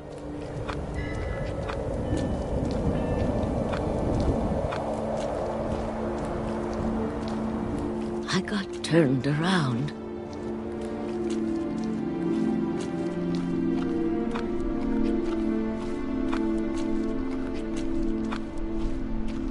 For a while, I wandered.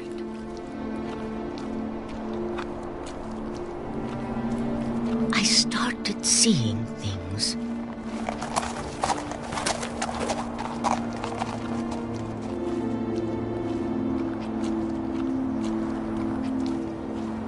Things I'd forgotten had ever existed.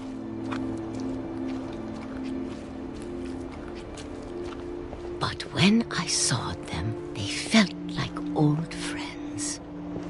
That night, a lot of things came back to me. Or maybe I came back to them.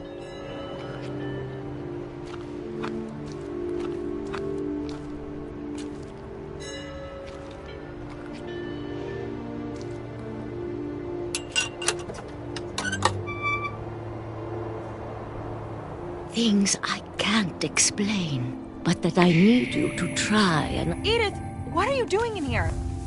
It's mine. Edith! Mom, you're gonna rip it! Let go! I kicked and screamed, but Mom dragged me to the car.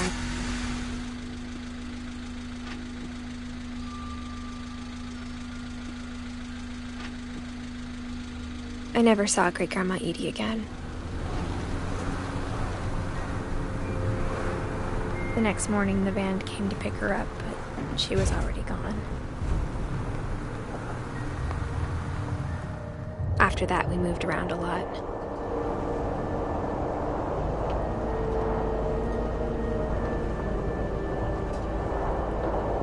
We both tried to make the best of it.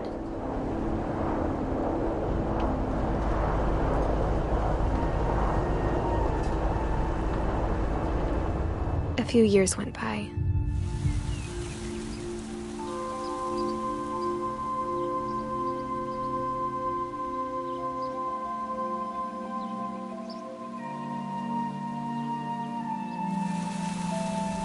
My mom didn't like to talk about it,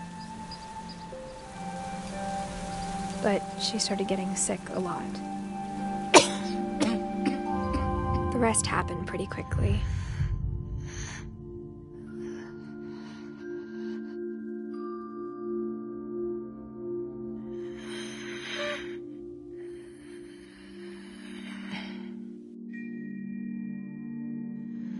She got better for a while, and then she didn't.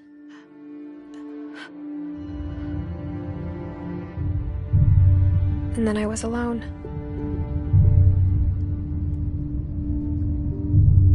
The last Finch left alive.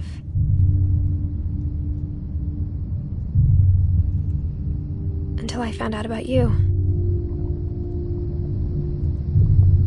I'm still not sure what to tell you about all this. If we lived forever, maybe we'd have time to understand things. But as it is, I think the best we can do is try to open our eyes.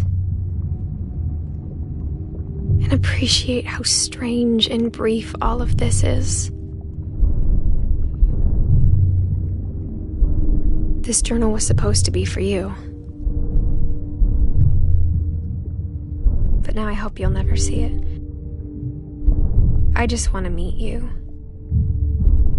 and tell you all these stories myself.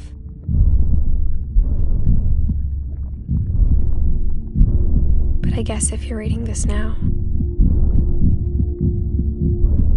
things didn't work out that way.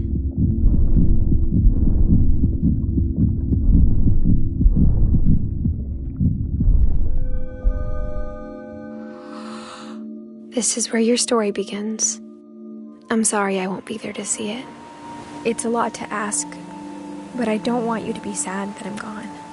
I want you to be amazed that any of us ever had a chance to be here at all. Good luck.